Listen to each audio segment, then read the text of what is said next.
trying to go back to work and I'm babysitting off and on to fend off the mess, daycare, 5 workers for a 2-month working day. Just make them put up with it. Excuse me, Mayor, is that, I will for a while. is that the little mayor?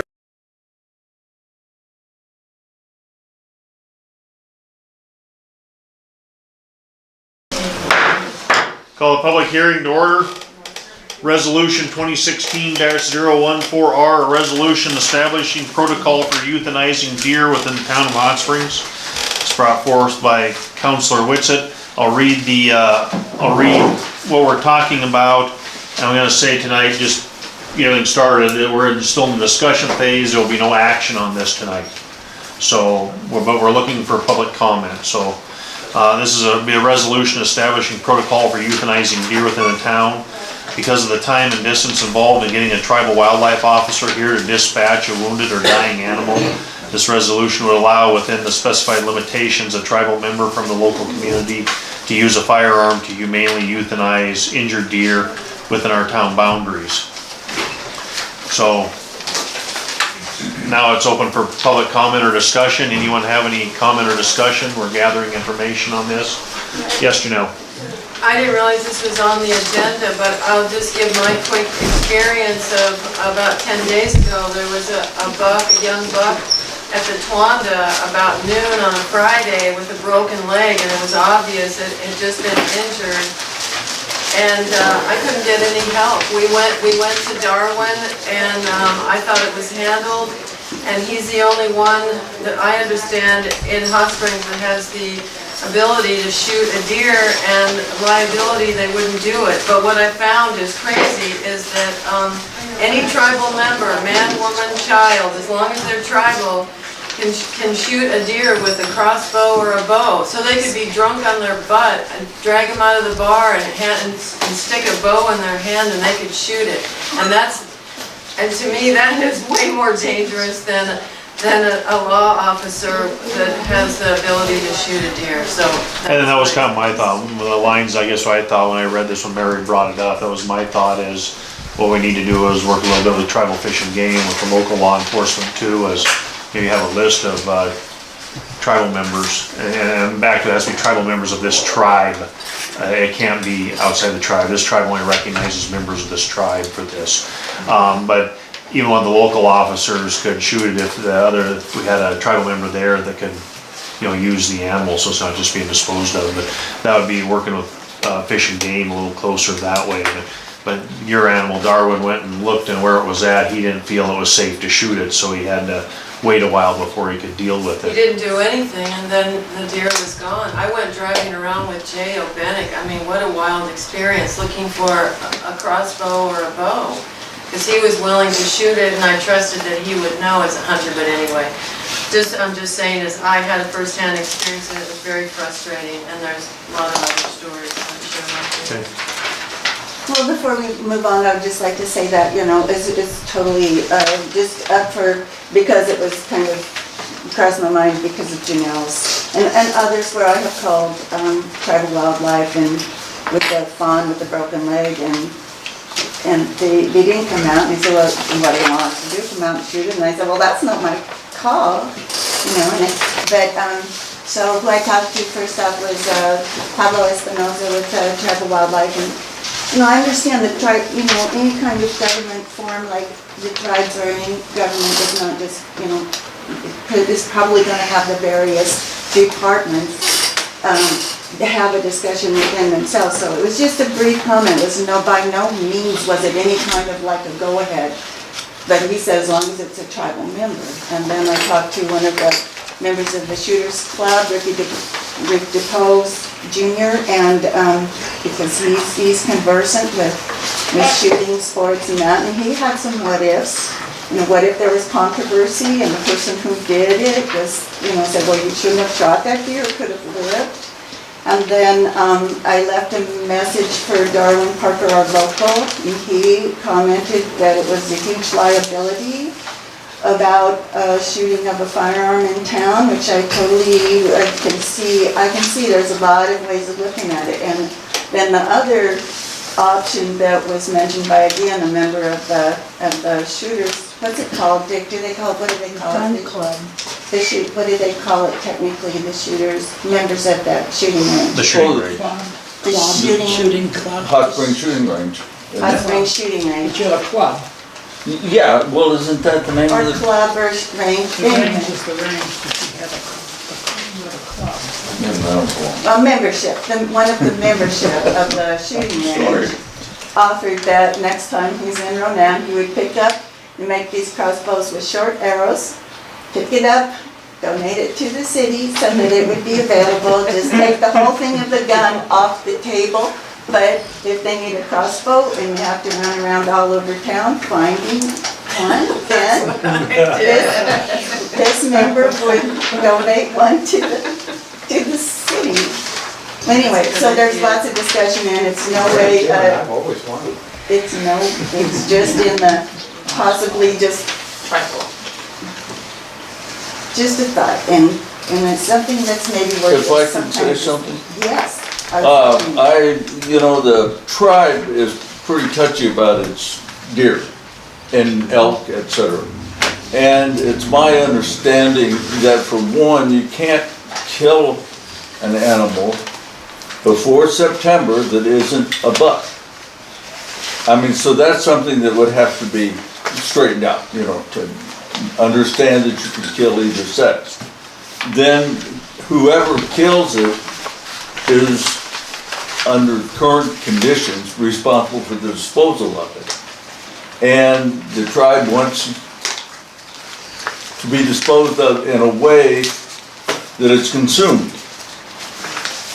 And so,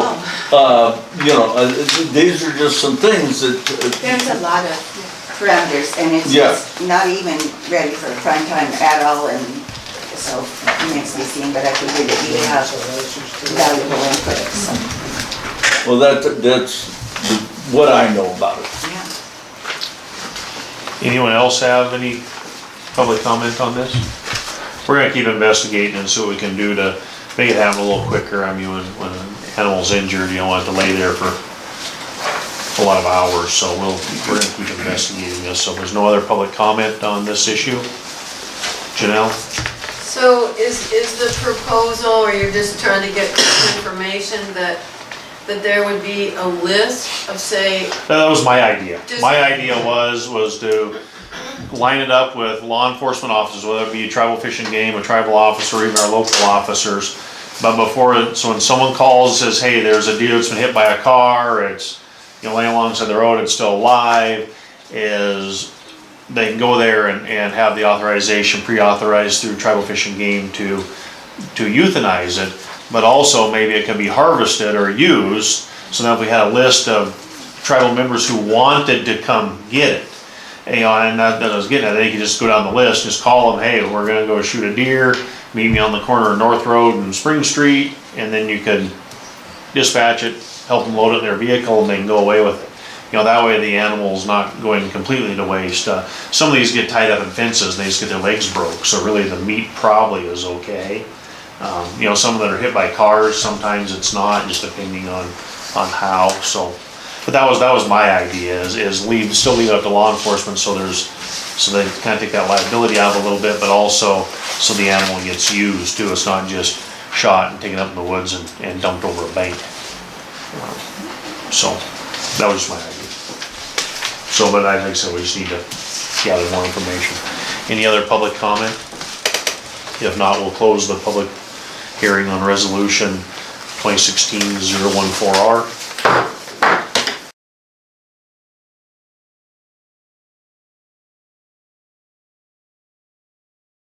We'll open the regular town council meeting with roll call. Smith. Adams. What's it? Woods. Approval of the minutes of the previous meeting. I'll make a motion, we approve the June minutes of the meeting. Do I have a second? I'll second. Council discussion? On the second page, the Artist Society meeting was actually Wednesday, June 1st. And, yeah, it was my fault, but still, it really was June 1st. Okay. Any other council discussion? Yeah, on page 6, the last one of the minutes, it is listed there about paragraph so down about the voting on the sewer project. And in all 3 sections, Smith and I voted yea, and Neri and Witsit voted nay. And I'm confused about that because I questioned Mr. Neri here in the office a few days later, and he said, no, he had voted for it. And so, I don't know. I don't understand how you would vote no, because I asked him, I said, you voted no, on why did you vote no? And you said, I didn't. I voted for it. Yes, and so I would like clarification. I voted no. Yes, you did. That's correct. And that was my question. Why did you? And you didn't answer me. You said, no, I didn't. I'll be glad to discuss this with you if you like, but what's written here is accurate. Exactly right. Yes. So we can take it talk about another time if you like. How do I know? When you were here, you heard me vote no. I know I did, and that's why I asked you, why did you? And you said, why did you vote against it? And you said, I didn't vote against it. I think you misunderstood No, what I I said. didn't, Bob. Matter of Can fact, I I'm ask a pretty sure. question? Aye. Is a council member subject to question on, as to why they voted, whether they voted yea or nay?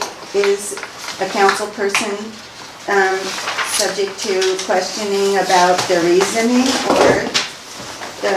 Well, I mean, that could be, it could be Is a that council person, I mean, it's optional, but I mean, if a citizen or anyone asks you a question, I guess it's optional on how you answer it. I mean, we all get asked questions all the time. Sometimes you can answer them, sometimes you don't, sometimes it's not the time or place. Right now, and I understand there's some question here, but we're just approving the minutes. That's So what I I'm saying, I basically. just right now, we just need to I'll be approve the glad to minutes talk as to you about written. it if you want to. I mean, so we need to do that another time, another Yeah. place, that's Thank great. But right now, we just need to approve the minutes. Are there any other, Bob? Yeah, on the first page here, first of all, I love it when Miss Julie uses the video because your minutes are always so lively. But there was a couple of things here. Councilor Neary asked if the town had a procurement policy and that the police policy be available online. That was during the police department report. I know I did ask about the procurement policy, but I don't think I did it at that point.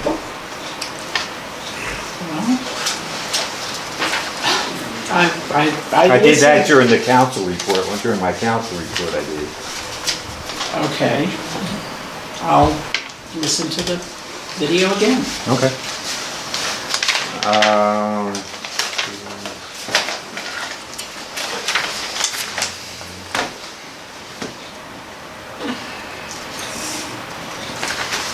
think I have one other one here.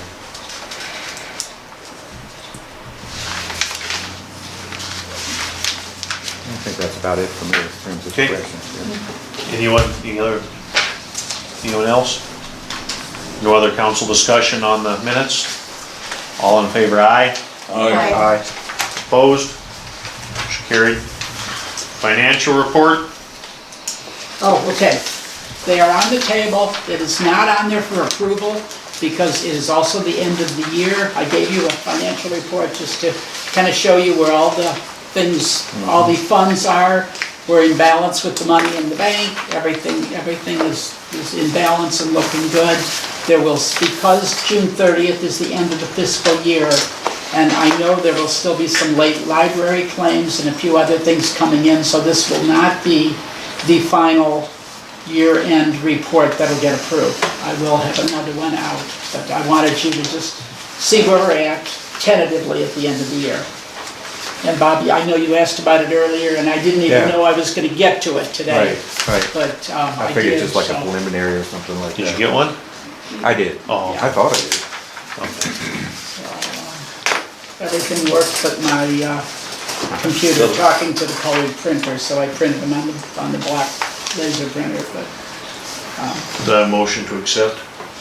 we're not approving. Oh, you're not approving? We're not even approving. Oh, okay. Well, We'll wait for the final minute, Okay. the final signatures. does any council have a question on it that Yeah. might need to be answered now? Okay, then let's move on to presentation of claims. Motion to accept claims. I make a motion we accept the claims. I'll second it. Motion made and seconded to accept claims. I have a claim. Just so anyone that doesn't understand anything that I do, because I do sell some stuff to the city, we have a form, any council person or anyone that does anything with the city that's also an elected official has a form we fill out, and then everything gets make sure everyone gets to look at it and approve it before it's approved. I believe it's 2 batteries and a quart of oil, I think is what it is.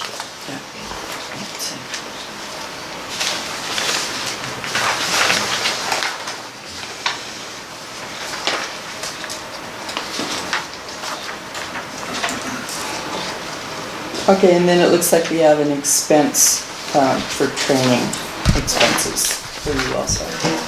Yes. Yes, okay, so I can pass this around as well. For me or for them? No, it's for Randy. For me, for training. Yeah, the training.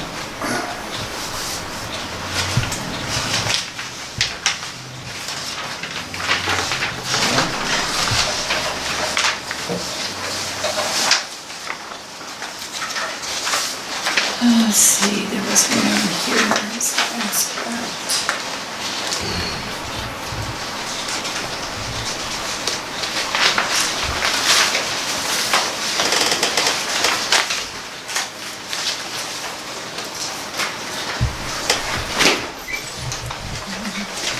Mary, if you'd like to look at that and pass it on, please. This is a copy of the Spring Street auto here.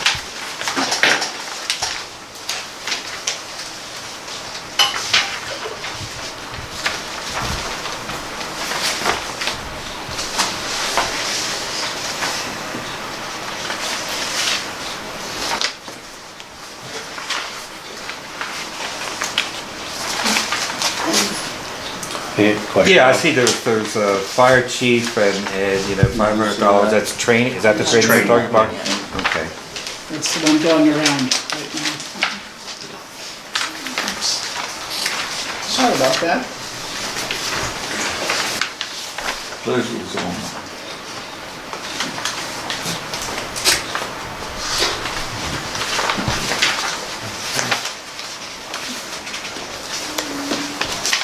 Any other questions on the claims?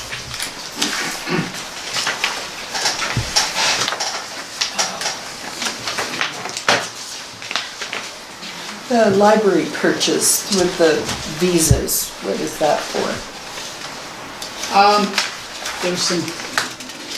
There's books, there's some training on there. Let me pull the plan and see.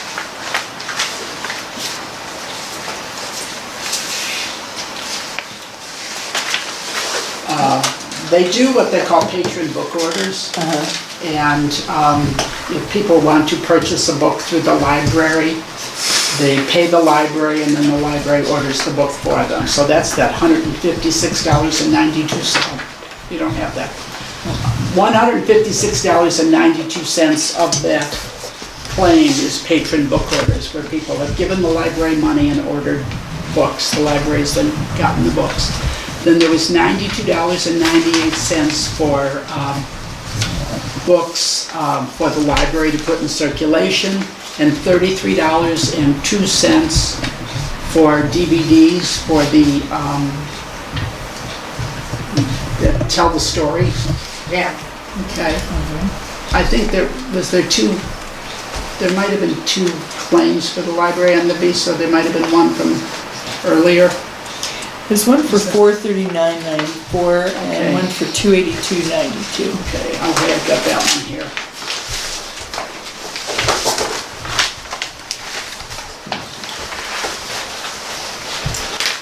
Is that the Tamarack conference center too?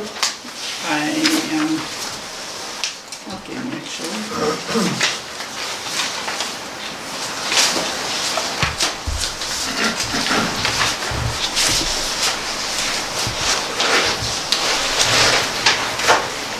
Okay, 439, okay, we have non-grant books. Again, these are books the library puts in circulation, and I'll hand these over to you. $68.08, $313.42 for patron book orders, and then they spent $58.44 on window tinting. Here are both library claims. That's okay.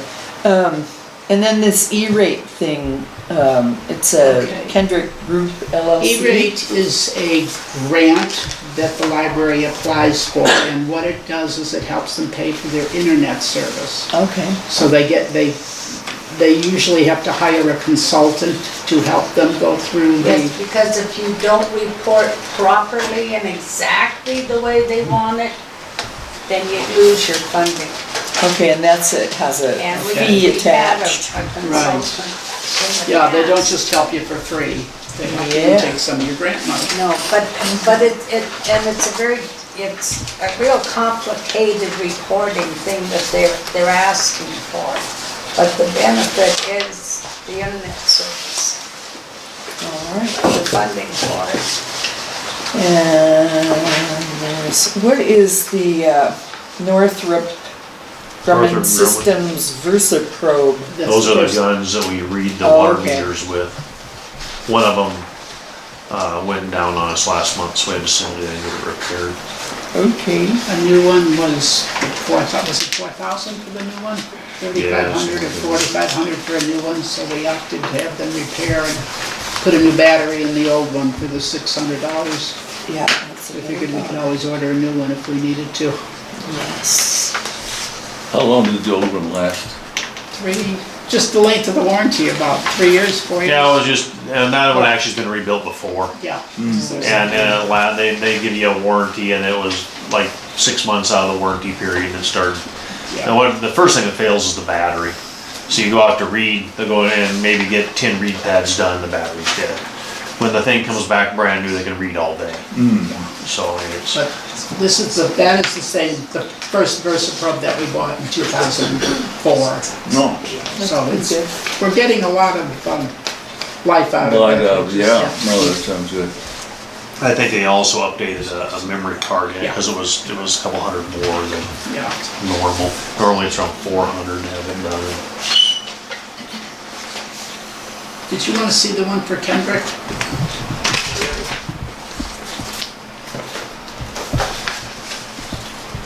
Any other questions on the claims? No, I'm just still confused about the format, and it could be off, but just comparing it to the libraries, how they do their budget with their Right. They're- budget versus actuals, and then, it's because our format's still the same, and so I don't know if it could be, Yeah, we talked about that, and I think we'll start doing that here after the budget year, so we can get a fresh start on that. These are claims, not budget. Right, but I understand what she's getting at, but I think we talked about doing that after Yeah, the first of the we year here. We'll change the format a little. So one, we want you to see the claims, because you need to look at where the money went and what it was used for and all that. And then of course, then you need to run it with the budget to, what was budgeted and what are actuals.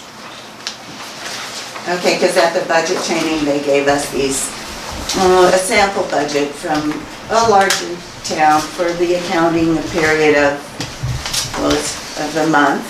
And so it's way huger than ours, but it reads committed current, but it doesn't, it's not the claims, it just has things like committed current month, year-to-date, committee year-to-date, original appropriation. Right, we have those, it's just, And then percent, That's a so Black Mountain report. that's available as a Yep. separate thing. yep. Because, we don't do them under claims because it doesn't show where the money went. It shows it came out of that line item budget, but doesn't show where the money went. So like, road oil, it would just show it out of expenses under streets instead of saying where it went, actually to, Near Incorporated is where we bought the road oil, so you need to approve those day-to-day claims, but then also you wanna see the, what was spent and what was budgeted, so. And now we're into a new budget year, we can do that, cause it'll be a little easier to look at and watch. And actually, we'll talk about that in a minute, we'll talk about the budget in a minute. Any other questions on claims? Yeah, on cleanup day, we had a $25 fee. Now, were we reimbursed by the? We have been, Okay. All right, that's cool. yeah, in fact, the reimbursement, we billed the property owners and then, they sent the money and Very then I did the check to the refuge Very good. district, yeah. And I actually attached the receipts to the claims. Okay. And this, what did I say, sewer saddle, we had a kind of a failure? No, those are for new connections. Oh, for new connections, Yeah. okay. Yeah, we keep one in stock and then we actually did 2 new connections. So we actually did purchase 2 orders of 2. Well, yeah, let me flag them to look at just to make sure. Okay, yeah, They take a came look. twice, but they did not have all we wanted. I think there should be 3 total though, I think all we have. Okay. The customer wanted 2, we did 2 for a customer, and then we keep 1 extra in stock in case we need one, but. Because when I got the bill, I questioned it because they had the same invoice number, but then they had a A at the second invoice. Yeah, they didn't have enough in stock, so one was backwards, Okay. they brought them twice, but it should only been 3 And then, total. well, see, then they sent me a statement, they sent 2 invoices and then a statement today. So we actually have 2 checks for them, so you take a look at that. Yeah, For 'cause that's- $233 each. Yeah, no, I don't think that's gonna be right, but. Okay.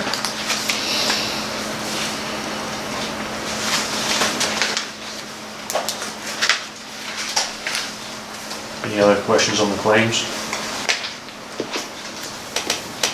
If there's no other questions on the claims, all in favor, aye. Opposed? Great. Reports? The mayor's report this month, we've been busy with the budget. Actually, there's some pros and cons and some ups and downs but I can tell you water and sewer looks extremely good. Their revenues were exceeding their projections, so water and sewer both are doing really well. Water and sewer are both under budget in their respective board. Just explained everything, water and sewer are both enterprise funds, there's 2 separate companies, so 2 separate budgets, the money can't be crossed or nothing, so water and sewer both. Water's been kind of hurting over the years because of the water meter failures and a bunch of stuff we had, but now all that's fixed and cleaned up. Actually, water is actually, we came in below budget and our revenues are higher than expected. Sewer, because we've had some sewer problems this year with jetting and cleaning and some other problems that we had. Sewer is still under budget, but didn't quite do as well as, I mean, it exceeded revenue projections, but not as well as water. So in the general fund budget, which is the tax revenue, most line items were under. And of course, as everyone knows, it's been the talk of the town that the police is a little over budget. We couldn't figure out where. They're under budget or at budget on line item purchases like maintenance and equipment and stuff. Is where they're overs in payroll. And it took us a little while to find that, and we found it. So we're gonna have to do some tweaking there. So that's where we're at on the budget, which it'll be later on tonight. We'll talk a little bit more, and we'll set up some budget meetings and stuff, but that all actually looks good. Our revenues are right there with expenditures. One of the problems with revenue on the general fund budget is it's due to taxes being paid. So if people don't pay their taxes, you don't get the money, and even though the county tells you or the state tells you you're gonna get $106,000, if the people don't pay the bill, you might only get 80. So that's one of the things we always have to watch is where revenue and expenditures, we always gotta be in that. That's where Mary was talking a little while ago about revenue and expenditures and where we're at in the year as we try and watch that. And then there were some problems in one of the budgets and it kind of has made a little bit of a problem, but we'll get through that. Homesteaders was, on the public works or the mayor's side of it was good. As you noticed in the claims, we bought some ropes and stuff to block the streets off, and the city crew with the city crew and the fire department washed Main Street a couple days before, just kind of get it cleaned up a little bit and doing a few things. I think it went really well for us. Water and sewer connections, as said, we've done a couple more in town down in the between A Street and B Street. We've done 2 more connections. A couple more places being put in, and actually I did a quote for a guy at the end of 2nd Avenue North. There's 2 vacant lots there, and they're looking at putting 2 houses. So there will be 2 new water and sewer connections. I just gave them a quote for what that would cost them just the other day. So there's still a little growth going on, and we continue doing a few things and helping people move forward. Jake's Road, one of our customers down there has been having some sewer problems. Also, we had settling back in that road again from the water line that was put in by the contractor. There was some major settling last fall. They came back in and repaired it, and then this spring there was some settling again. The customer down there has been having sewer problems which have steadily gotten worse and worse and worse. So we had the contractor come back under warranty and dig the street up. They found that the settling had caused one of their pipes to come apart. But also in looking, they also decided while they were there and had it dug up, they would also look into the customer's line to see what's going on, and they found a tree root actually blocking the customer's line. So there's actually 2 problems there. So spent a couple days with them. Of course, the contractor doesn't want to pay for nothing. They think it's the homeowner's problem, but also there was 2 separate problems there. So we're still working with them and getting that fixed. So they're gonna come back in and do some more work down there on the settling. They're not sure why they're having the settling issues. Actually, the owner of the company came and we walked it and talked about it. So hopefully they were getting that settled. What's interesting is that's been the whole trouble with their whole project. We've had no trouble with any of the rest of the project they did, except right there. So we're not sure why. That was even the owner asked, is why didn't, they put in 3,000 feet of line and did all kinds of other stuff and had 0 problems anywhere else. Why there? So we're kind of looking into, we think we found out why. When they installed the fire hydrant, they had to cross the main drainage ditch for the school property, and they used too large a drain rock, they think, and the water's just going down into the ditch and causing the settling problem. So, but we're gonna let it dry out and then they can come back and work on that again. So they're working on that. As mentioned at the last meeting,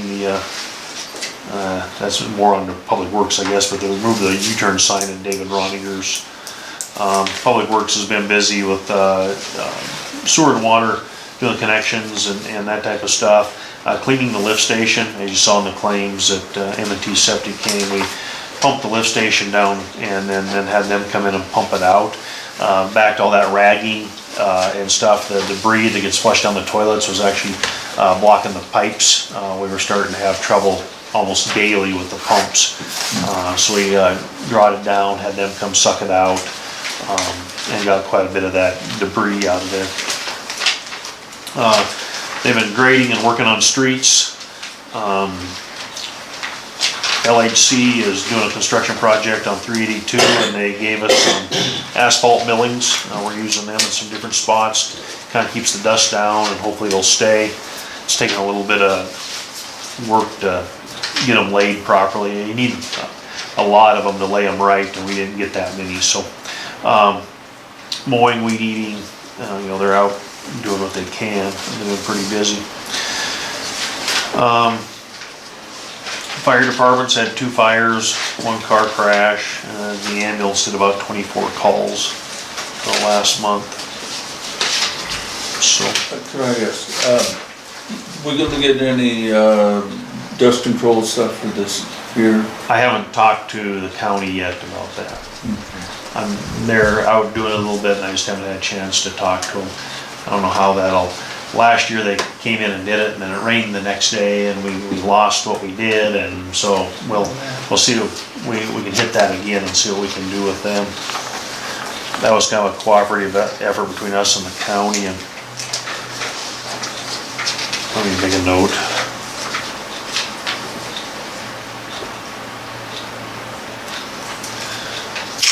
Okay. Police report. Total case reports generated from calls for the month of June.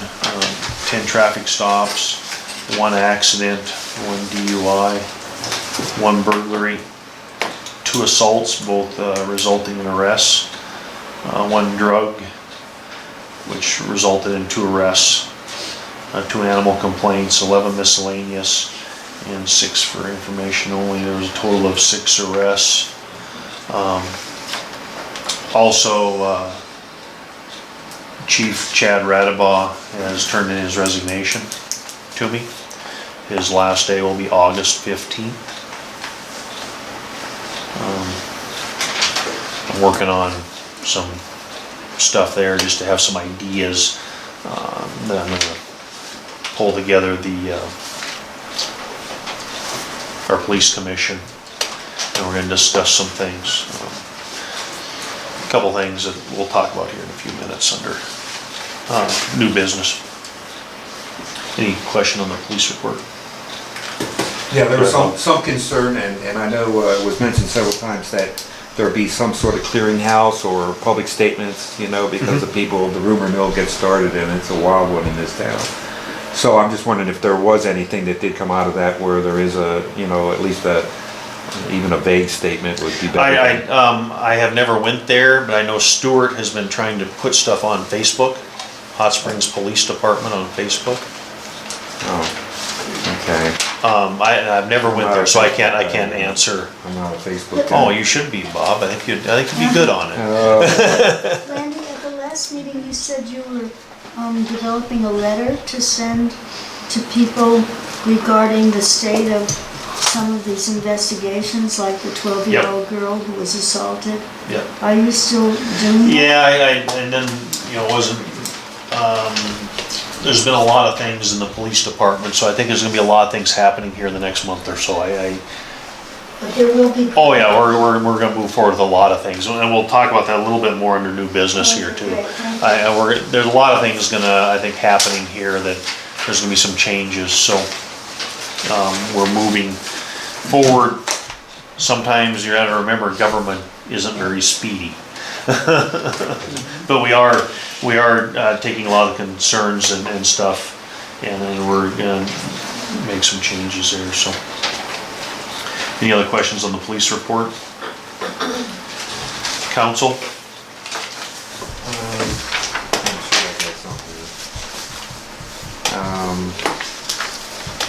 Last time I had asked about a procurement program, and somebody who was listening to that said, no, there's a lot more to it than what was discussed there, and that they actually sent me a document, but I just got it the other day, and what I'd like to do is send it to you, okay, and then for distribution, because it's a lot more involved than just certain letters and stuff like that. It's pretty involved, and So what you were talking about for procurement, like purchasing? Mostly, I think it has to do, with the administration of grants also, and the bidding of projects and so forth. And it's Montana State. It's from Montana State thing. It's a document. And that's, that's why on the larger grants, that's why we use more Summarily as our grant people, because they have a lady that's all she does. Is that? I mean, and that's why sometimes some of those amounts look like they're a lot of money, but they're actually doing all that procurement stuff Right. for us. They're making sure that you've met all the state, federal, Right. and all the regulations Right. all the way through, and they do that, they've been doing that for us, because a couple of the grants we did, and they weren't even that big of ones, but kinda got us in trouble because of all that stuff when we were trying to do them in-house, and you don't know that, uh-oh, we Sure. forgot to do that form, so, that's why we've been using them on the bigger stuff, but. I only had a chance to go through it briefly, kind of skim through it, but it included things like conflicts of interest and so forth, so I thought it was worthwhile, so what I will do is I'll send that to you. Any other council discussion?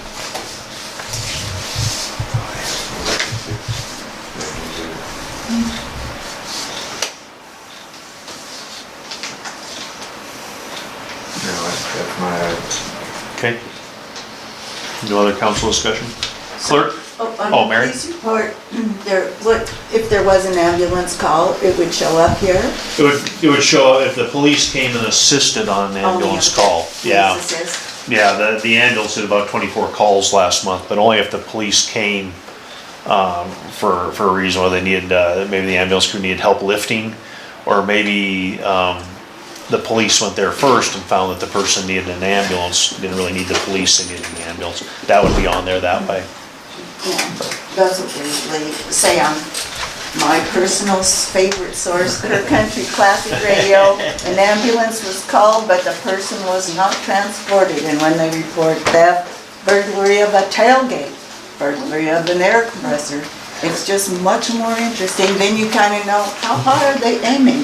You know, Yeah. and kind of, they also say, well, that was on Timber Lane Road, or, so, And- oh, is it my neighborhood? You know. And that was some of those things we've talked about, Right. and things are changing, so, so it'll change with it, I believe. Clerk? Okay, I've been contacted by Nicole Noonan, our auditor, and she's had some changes in her office, but she will be getting on the audit here shortly, so we'll have that to look forward to. how long does that take? The audit? A few days. Oh, Few days. It takes 2 her like months. months. It takes 2 months, but it takes a few days in the office. oh, okay. Yeah, they're here for usually 3 or 4 days, and maybe Okay. come back one time Oh. or whatever. Yeah, they're only here a few days, but then by the time you get a report, it's usually 3 or 4 months later. Oh, okay. Okay, a couple people asked me about No, that. I've sent her stuff months ago, so.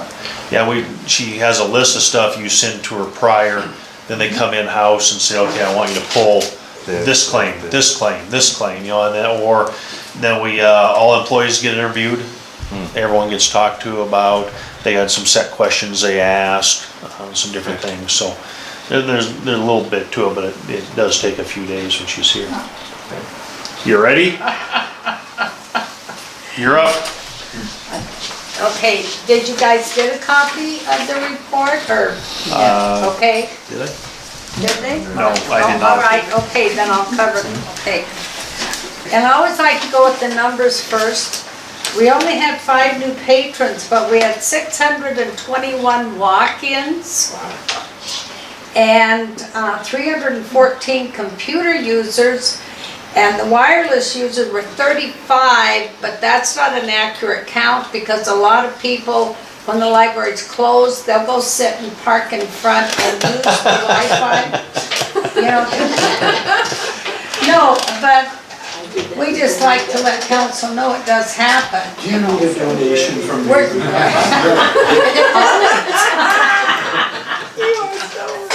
But, I mean, numbers are important.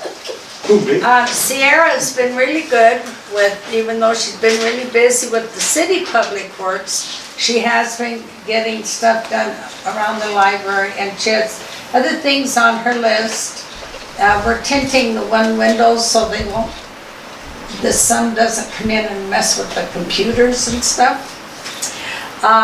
Gwen Nelson and George Heinzelman are taking a break from their Share Your Story sessions, but they will be starting up again after they have their little vacation.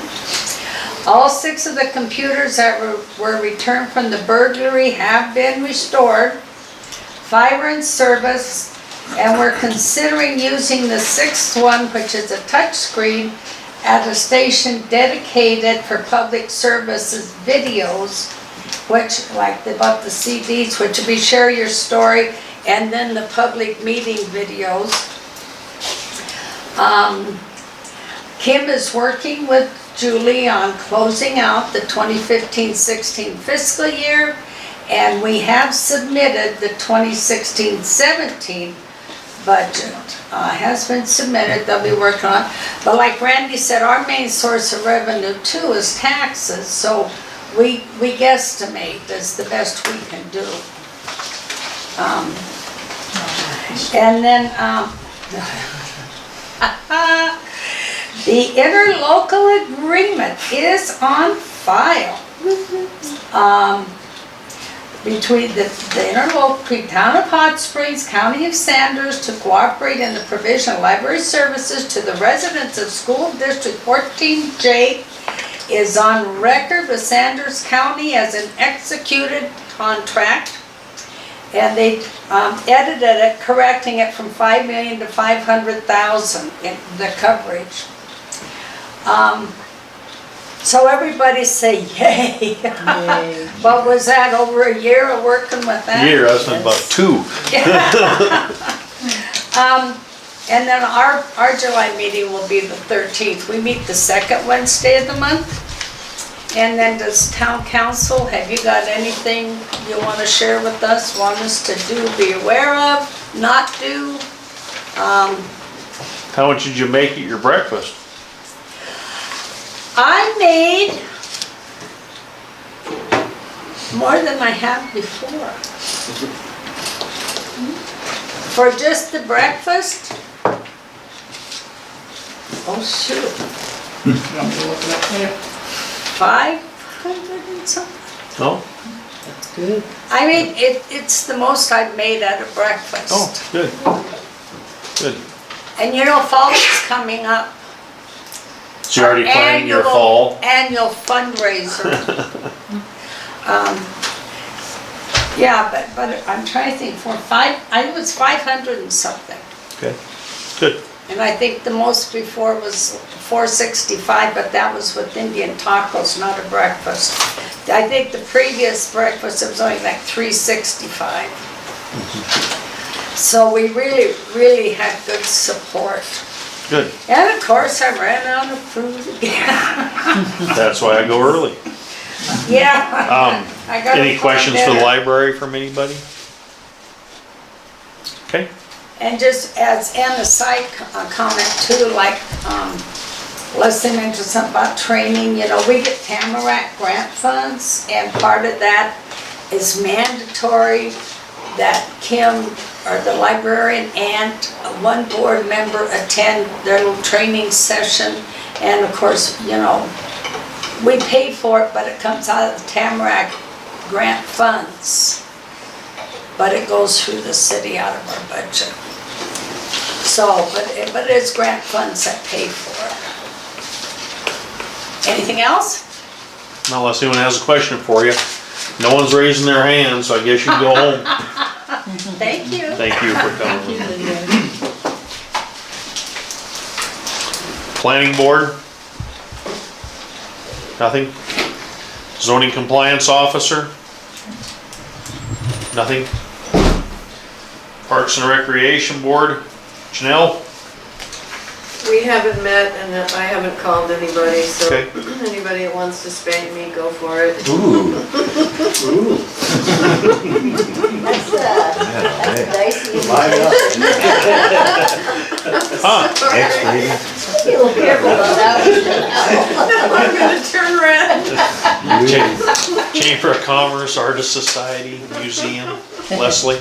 The Chamber of Commerce will meet out at Second Home on Thursday the 7th at noon, and we'll be recapping Homesteader Days. And I think that it went very well. It was, I think it was great that the car show was up on Main Street. Yeah.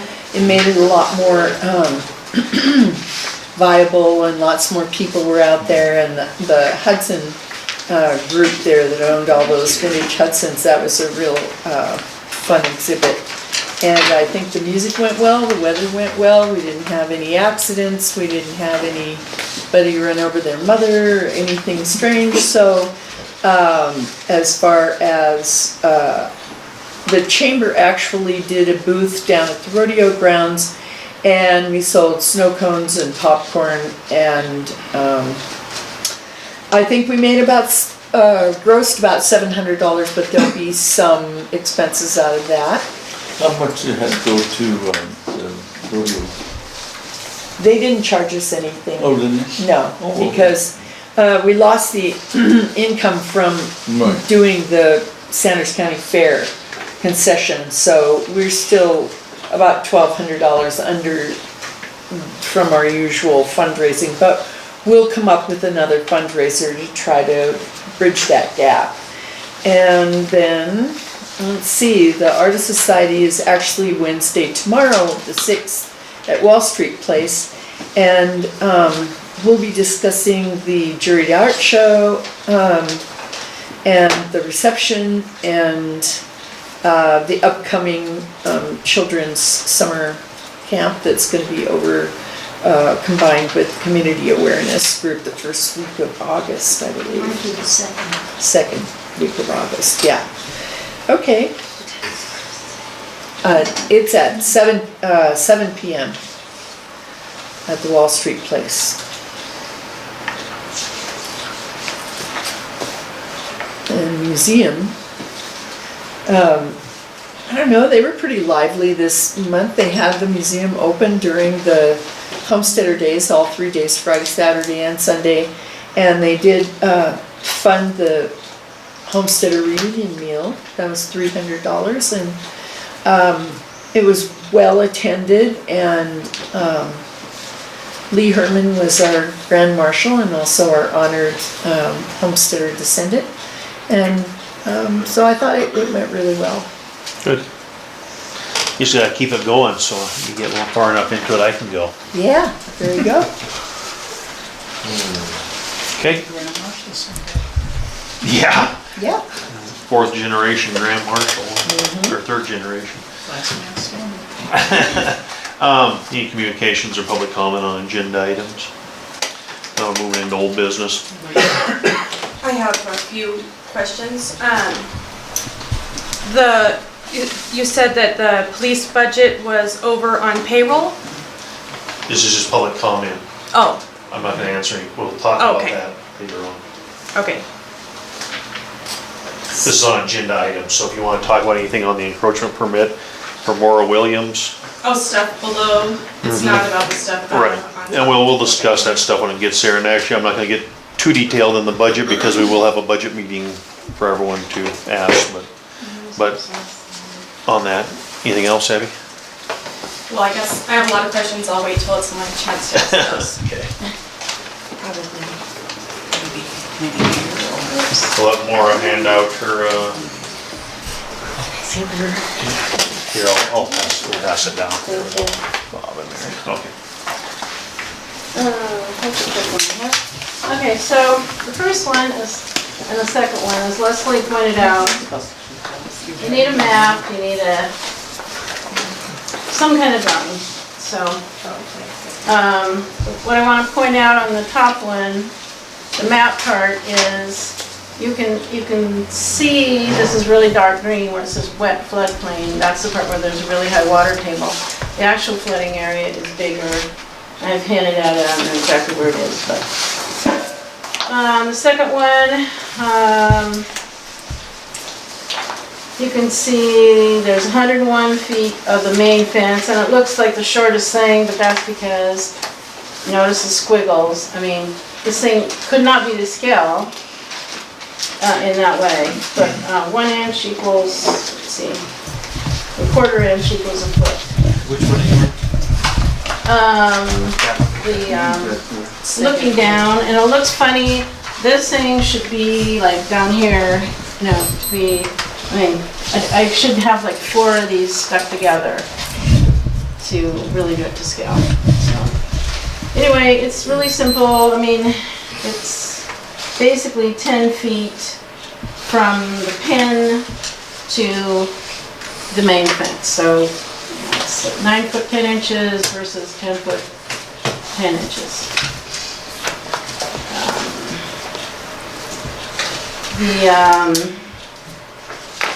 So it is a significant encroachment, however, you have to realize this is not space that would be used for anything else. It's very steep, no one can park there.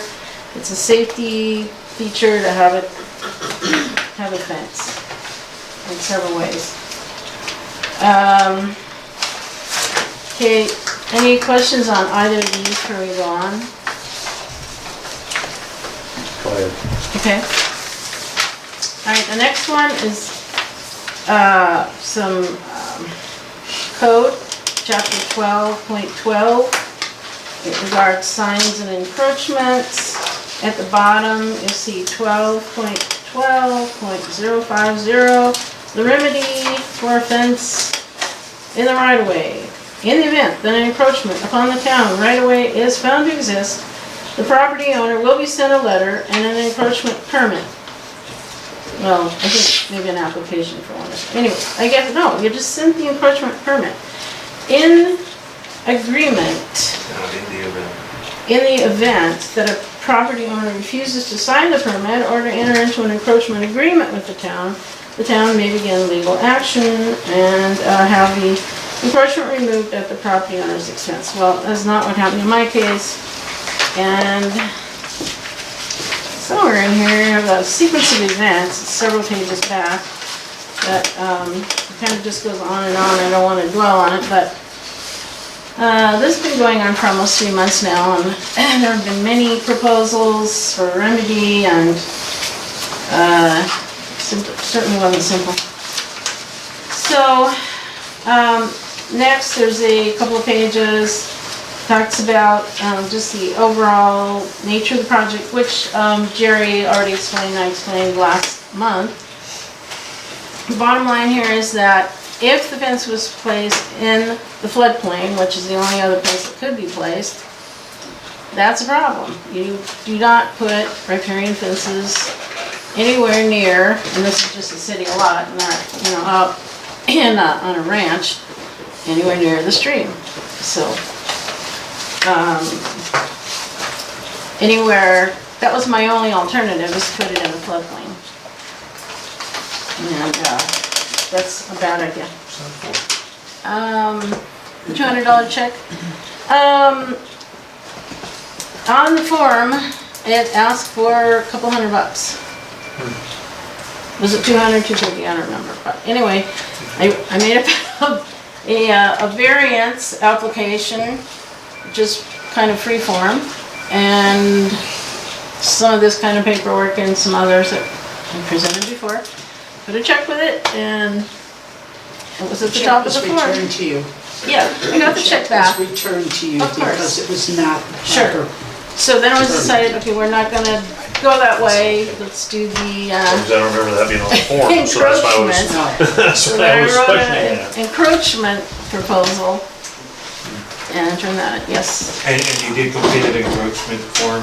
Actually, I didn't understand that for sure there were so many forms flying at that point, but there is no form. There's a form for variance, but there's no form for encroachment. You just sort of write a letter. There is an encroachment permit. Permit, but Jerry had said that We've used it a bunch of times, so where is it at? I do not have it. Jerry had said that it was what the town would give her when it was approved. That is Yeah, what I mean, we've been using them for a long time, that's why suggests 12.12. I believe it was written by Richard Gebhardt years ago. Yeah, I mean, that's, I believe that's what Rich wrote years ago. I'm aware that there is an encroachment permit. I'm aware of that. When I questioned Jerry about it, he said that the request needed to be made, and then the encroachment permit would be, if and when the council approved it, then the encroachment permit would be written up and signed by the town. Right, well, I'm just flashing back to when we were doing these, because we had a lot of properties that were encroaching on city property, is we went to the landowner, we filled it out, then it came to city council for Yeah. approval. I asked him today where it was. He said there is not one until it's approved. No, well, There's a big discrepancy then between the ordinance and well, what you're saying now. right, and I said, normally, as I said, normally that's how we do it is the property owner, we send a letter and encroachment permit, that's how we were doing it. Or we just went and got with the property owner, in the letter stated that Right. you have found that your garage is on the city property, and then the encroachment permit just spells out who's liable for what and all that, and if the garage has to be tore down because we're gonna work in the street, but it has to be for, I believe it says for just cause. I mean, you gotta have a reason, you can't just say, nope, you gotta tear your garage down. So, the encroachment permit kind of protects everybody, and then that's, as it says in here, a letter will be sent with an encroachment permit, you fill it out, you bring it in, and the town council looks at it, so And that is what happened, I found it. It was just a letter that I wrote to the council. So you did receive But there wasn't a form for it. I was mixed up, there's a form for the variance, I wanna show you the form. there's a form for, You've never seen that form? At the uh, top it says encroachment permit, boy, I don't think so. okay? If I'd had that, then I wouldn't have written the free-form request, you know, the letter.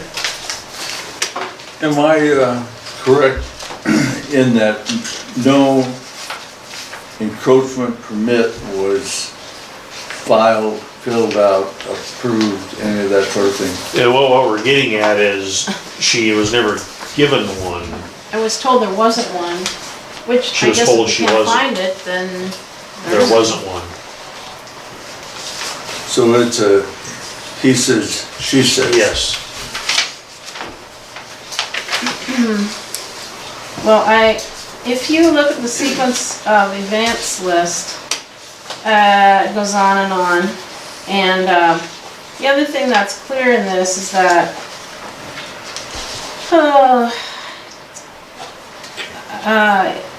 gone from, on Wednesday, May 18th, the first time in court, Jerry assured me that some sort of permit or variance or something could be come up with here, and it probably requires some minor changes, adjustments, like gates on top of the fence, so that, which was an oversight on my part not to include that, because that would enable equipment from above to access from above. They wouldn't have to go around and come in from the flooded riparian area. Okay, and then it kind of just goes on and on. It's like a lot of confusion, and So I guess some of the questions I have is in this, just to put everything in events, is you knew where your property line was. I did, I had a survey. So, I did not realize, and here's something I should so I explain. mean, that's just, I'm I just. did some- and I didn't. There's a huge tree. Right, the big willows right And there. you cannot sight from one to the other, and if you, I didn't know it was that much, honestly. That's just so it's all out in the open here, I'm just putting everything out in the open, so you knew where the survey pins were, and then you put the fence in. Well, I lost, it's been so long, this one is in the alley, and Right. it's been driven over, and I had to pay $100 for them to come out. It could be, and if you put the fence on the property line, pretty much the fence would be in the creek, correct? At least some of it, you It's can't kind of put here and a there. fence down right in the creek, next to the creek, you just can't do that. Does the ordinance not say that you either put your fence on your property line or set back onto your own property? Is that not how? I'll read what it says, 1240 fences. Fences shall not be placed beyond the property line as to encroach on property other than that of the owner of the property being fenced. Fences may be more than 6 feet from the ground On corner lot, within 15 feet of the corner, fences may not be more than 4 feet high. See 1740 for further fencing standards. And that's been don't know changed what- with respect to wildlife levels. 1740. The ordinance hasn't been changed. Pardon? The ordinance hasn't been changed. Well, I guess the proposed. Right. And I left the corners way out of all this. There's nothing, no fence on it, anywhere near the corners. Okay, then since all the discussion at the last meeting, Councilman Smith asked for the drawings, which we've received.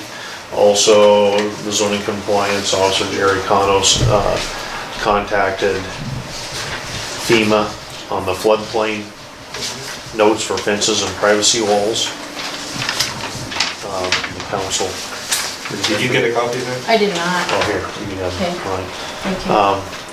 On the drawing. Now I can't refer to it, but anyways, someone else will have to On refer the to it. drawing, this is still not clear to me. Okay. What, is the blue line your property line? Yes, around the edge here, actually, the blue kind of got on the red, but this is this lot, it's for 200-foot lot. It's 2 50-foot lots, 4 50-foot. Okay, 200. and then this is the excess onto the city property here? Well, the fence is somewhere in between. This is just the line, you mark, there's a white, you can see where the street is. See, Just what I let you really know. wanted to see was more of a two-scale drawing of the property line itself and the encroachment onto the city property line, which would be the fence. And this only shows a rough outline of the property and the street itself and does not show where the Okay. fence is on the Right. city property. Well, I had a scale issue, but if you look at this one, you can pretty well figure it out. It is approximately 10 feet back by 101 feet long. And this whole 9 feet, 10 inches is on city property. Yeah. And this thing is very, very long. Yeah, because 110 Right. feet would be, Uh-huh. and so it's not actually a rectangle, your property? It is a rectangle, but But this shows the fence at an angle. that's the fence, but you see the property line is way out here. I can't really show that either. This one I did put in, and you see how, that one is 17 feet from the southeast pin to the first fence, well, basically, this is straight on here, this one is angled, but to this fence, the corners are open. So the fence on, and this is the south side of your property? I mean, Yeah, north, did I forget to put that? North arrow on it, yes, the top is north, this is south. Another way, okay, let me align this as it would be, like this. This, I haven't drawn the property line here, but it is approximately in, some places a few places it's actually in the middle of the creek. It's usually right along this east side, but not always. and the creek goes through your property like this, huh? Yes, it basically is under these trees here. The borders, but then it didn't originally go through the property, that was a diversion. The old- Returned it to the, I move we vote on this. Okay. The old timers wanted the creeks as far from them as they could get. Motion's been made, do I have a second? Well, what the motion is, That we vote on whether to approve or disapprove. The Okay. encroachment permit? Right. I'll second it. Motion been made and seconded to approve the encroachment permit. you mean Council. This is just a call for the question, Oh, okay, call for the question. To approve or not, to vote on the issue, okay. period. This is not the voting. Oh, Okay, well, that's kind of nebulous. I think we should say if we're going to approve or not approve the encroachment, because it's either we're going to have her move her fence back onto her own property, or we're going to allow her to place her fence on city property.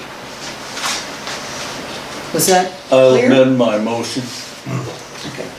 To vote on the. on the encroachment, whether we Vote to allow approve it. the encroachment permit. Right. Can I say one last thing before you vote? Right now, the fence is in the safest place. If you make me move the fence over to the floodplain, right now, if you would grant me an encroachment permit, I would have all the liability. It's very clear in the way that it's worded.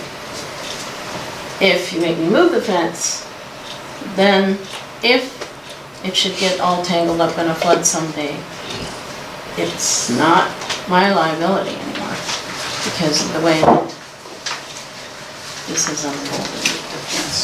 Now, did you get an encroachment permit for him? No, but I wrote a letter explaining the thing briefly, and I turned it in to Jerry and filled out a form to get on. Motion on the table. Do I have a second on the amended motion? I'll second the motion. Okay. I just- Council discussion? Okay, good, we have a chance. Now it's time for the council. Now is when the council can ask pointed questions, but just answer the pointed questions. This is for council discussion, no one else. So, Mary? Okay, because this is a really hard one for me, and I have a lot of problems with this, and I don't think, no matter who she needs to work for or what her expertise is, that it's not her call, what's appropriate, flow for a waterway. I don't think that maybe the city has that's in the city's territory to comment on, because I'm not sure, but I think maybe the tribes, this is more their territory, but the fence and where it is placed is our territory.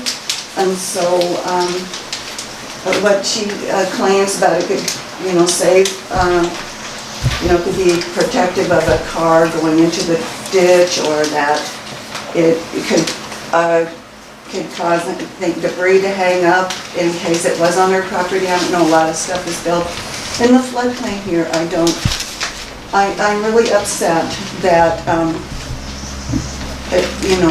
that because of, there's no question that it's an encroachment, and that an encroachment could be given, but this remedy, the way it reads, is that, that this is what happens. So whether it's the proper form or whether it's a de facto acceptable form or letter, I think we could vote on it.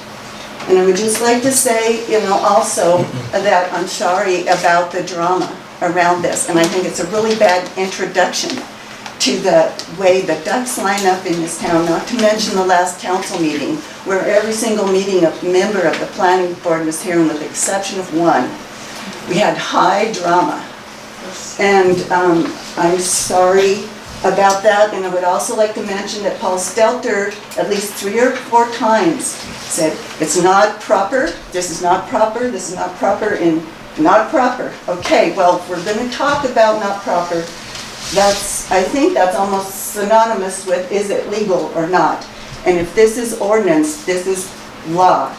There's so many other infractions in cases where a neighbor or two have been seriously impacted by non-enforcement of the zoning.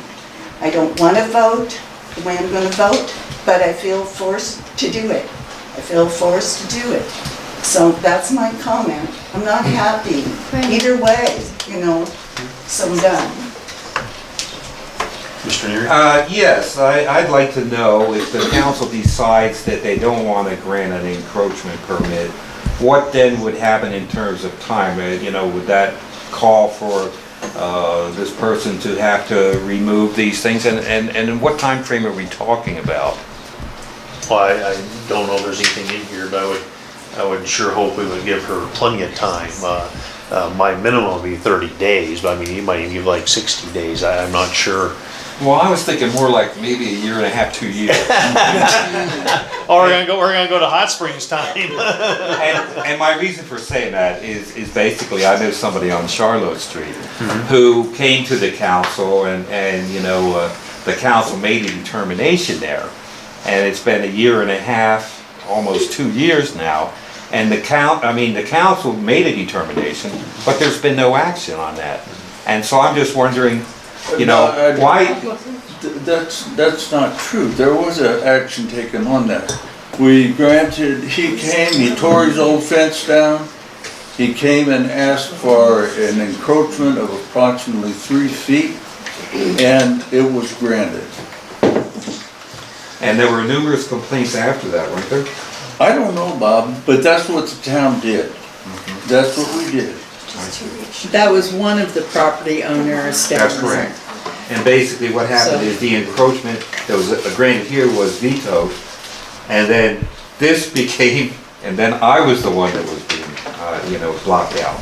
You know, so it moved the problem. Does that mean, I mean, there's been plenty of complaints to enforce the ordinances that have been passed, and yet that doesn't happen. So I think one of the biggest complaints in this town has been the capriciousness. The follow through. Yeah, is that, you know, it's sort of, it seems to vary between people. I mean, there's people in this town that have alleys going through the middle of their properties that they're using as their own driveways. As you know. You know? And the thing is, so I guess this is my question is, you know, it's like I know you guys want to start, you know, but you know, the things that are still in the past are getting no attention, and I'm just wondering, that doesn't really strike me well. I think we're just... Well, and you have one of those unique, horrible situations up there, and we've discussed it over and over. And at some point, we have to learn from the mistakes and not keep making them too. I mean, at some point, we have to stop and say, okay, we have to do it by the ordinance or whatever, or the ordinance book doesn't really mean nothing. I mean, well, I think that's where I'm at, you know, is that because I've called attention to ordinance, you know, violations and you know, gotten agreement that, you know, yeah, there's just in, I mean, if we want to talk encroachment permits within 50 feet of your house, I know of 2 or 3 more that don't have permits, but they've just never been brought to that's right. attention. I mean, you know, that's that's right. how much of it you go and do, so. When we started looking at encroachments, we were looking at the overhang on main streets. I mean, and mostly these encroachments were historic. They've been there a really long time. Are you gonna make them pull their awning off because it sticks out too far? And those are the kinds of things where we agreed that we would give them an encroachment permit because it was a historic situation. And the same thing with some of those alleys going through people's property. It was never, I have one of those. It was never developed as an alley, and it drops right off going behind the nursing home up there. It's probably not going to be developed as an alley, but you know, they didn't give it to me and abandon it and make that alley mine because it still belongs to the city. Right. So we had, you know, and down on your street there, you know, the proposal was, well, we'll divvy up the street and we'll give you all 1/3 of the street. But then we decided that's not a good precedent. And we did tear out those lilac bushes and whatnot, yeah? Right.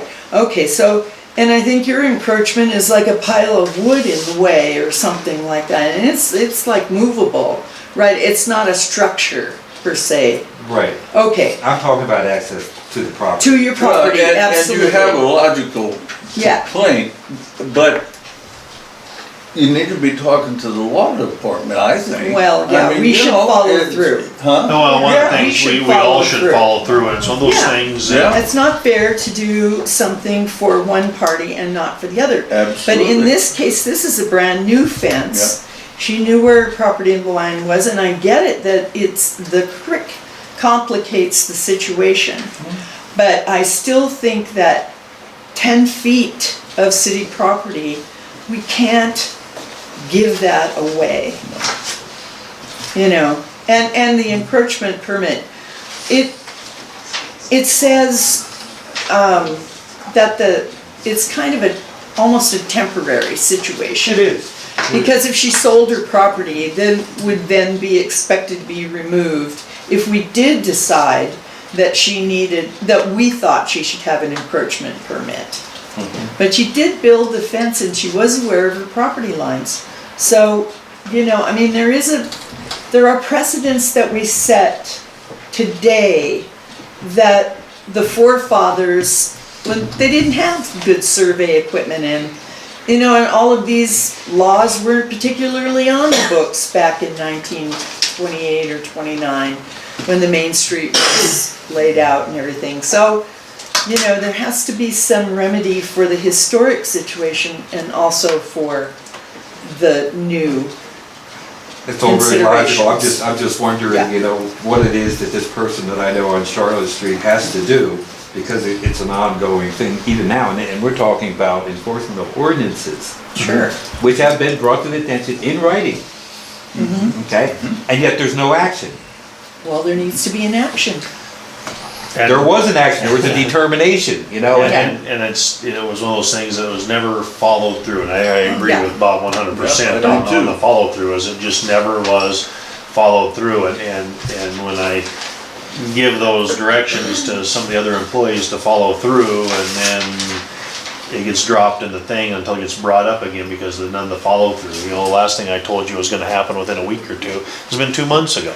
And I brought it up at one of the meetings again the other day, that you guys need to get up there and do it, and when you have employees that refuse to do stuff, at what point do I lose it? And then they all get upset when I start using colorful metaphors. And I don't know why, but I do know that I told you they would go and take care of that. We talked about that same morning, and that was 2 months ago, and nothing's been done. And When you try to work things out neighbor to neighbor, but you have a neighbor that wears a pistol when he's talking to you. an intimidation it's tactics, yeah. a, I realize there's difficulties in this situation that don't make it normal, But, I but mean, nonetheless, you see my point, which Right. is, here's a situation, another Yeah, situation where ordinances When you can't are in control place it, and they it's do yours. apply, and yet we can't get any action, and now this is an action that probably would be taken care of. I mean, I'm sure that you could probably talk to this person and work out an agreeable way of adjusting things too. I'm sure we can. You know, so, any other council discussion? No other council discussion? Call for a council vote to approve the encroachment permit. All in favor, aye. Aye. Opposed? No. No. 2 for, 2 against. That leaves it up to the mayor to break the tie. I didn't plan on this tonight. Drum roll. I did not plan on this.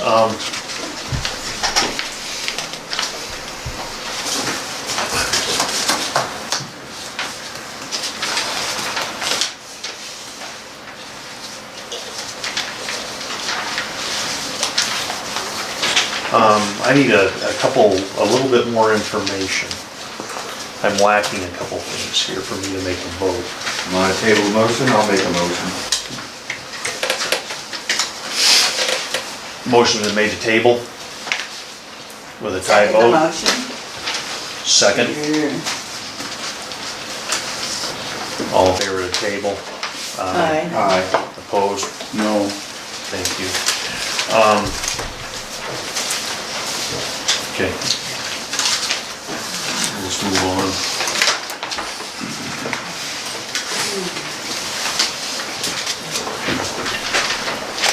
We will, you and me are gonna get together and talk about some of the stuff and look at some information. And we will, and so we come back, we'll have a little more. Next, new business, consolidation of police services brought by Councilman Neary. I'll just let you turn it over to Bob. Yep. Consolidation service is not something really new. I mean, at one time, actually when I moved this town, more than 18 years ago, there was a sheriff's deputy that lived here in town. And we had one, I think we had one half a police officer. and a car that I don't think it really worked, it just parked in front of the post office, something like that. And there was a tribal policeman every once in a while. But there, you know, it seemed to work generally pretty good, and it's come up several times. And this actually got started again. I've heard a number of people mentioning it, and it came up in the community survey that was done about a year ago here in town.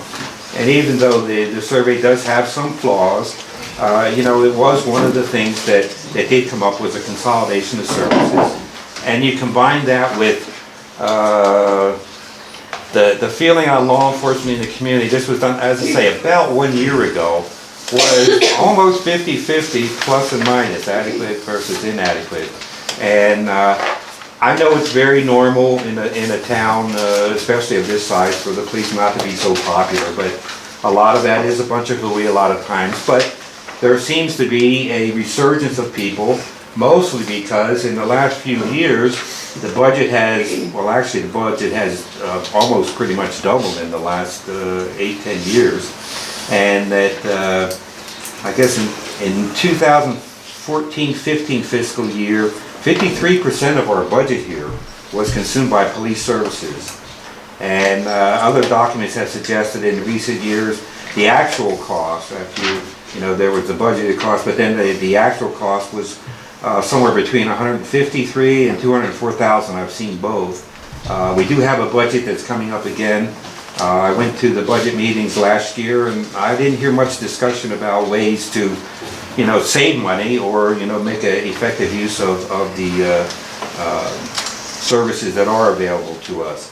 What I'm proposing here is a discussion, and the public should be invited to comment too, about having a committee or assigning someone to do a little bit of legwork and find out what the costs and conditions would be, and also the benefits, and I imagine there's drawbacks too, of having police shared responsibilities or consolidation of services between the county sheriff and the tribal police services together with the Hot Springs Police Department.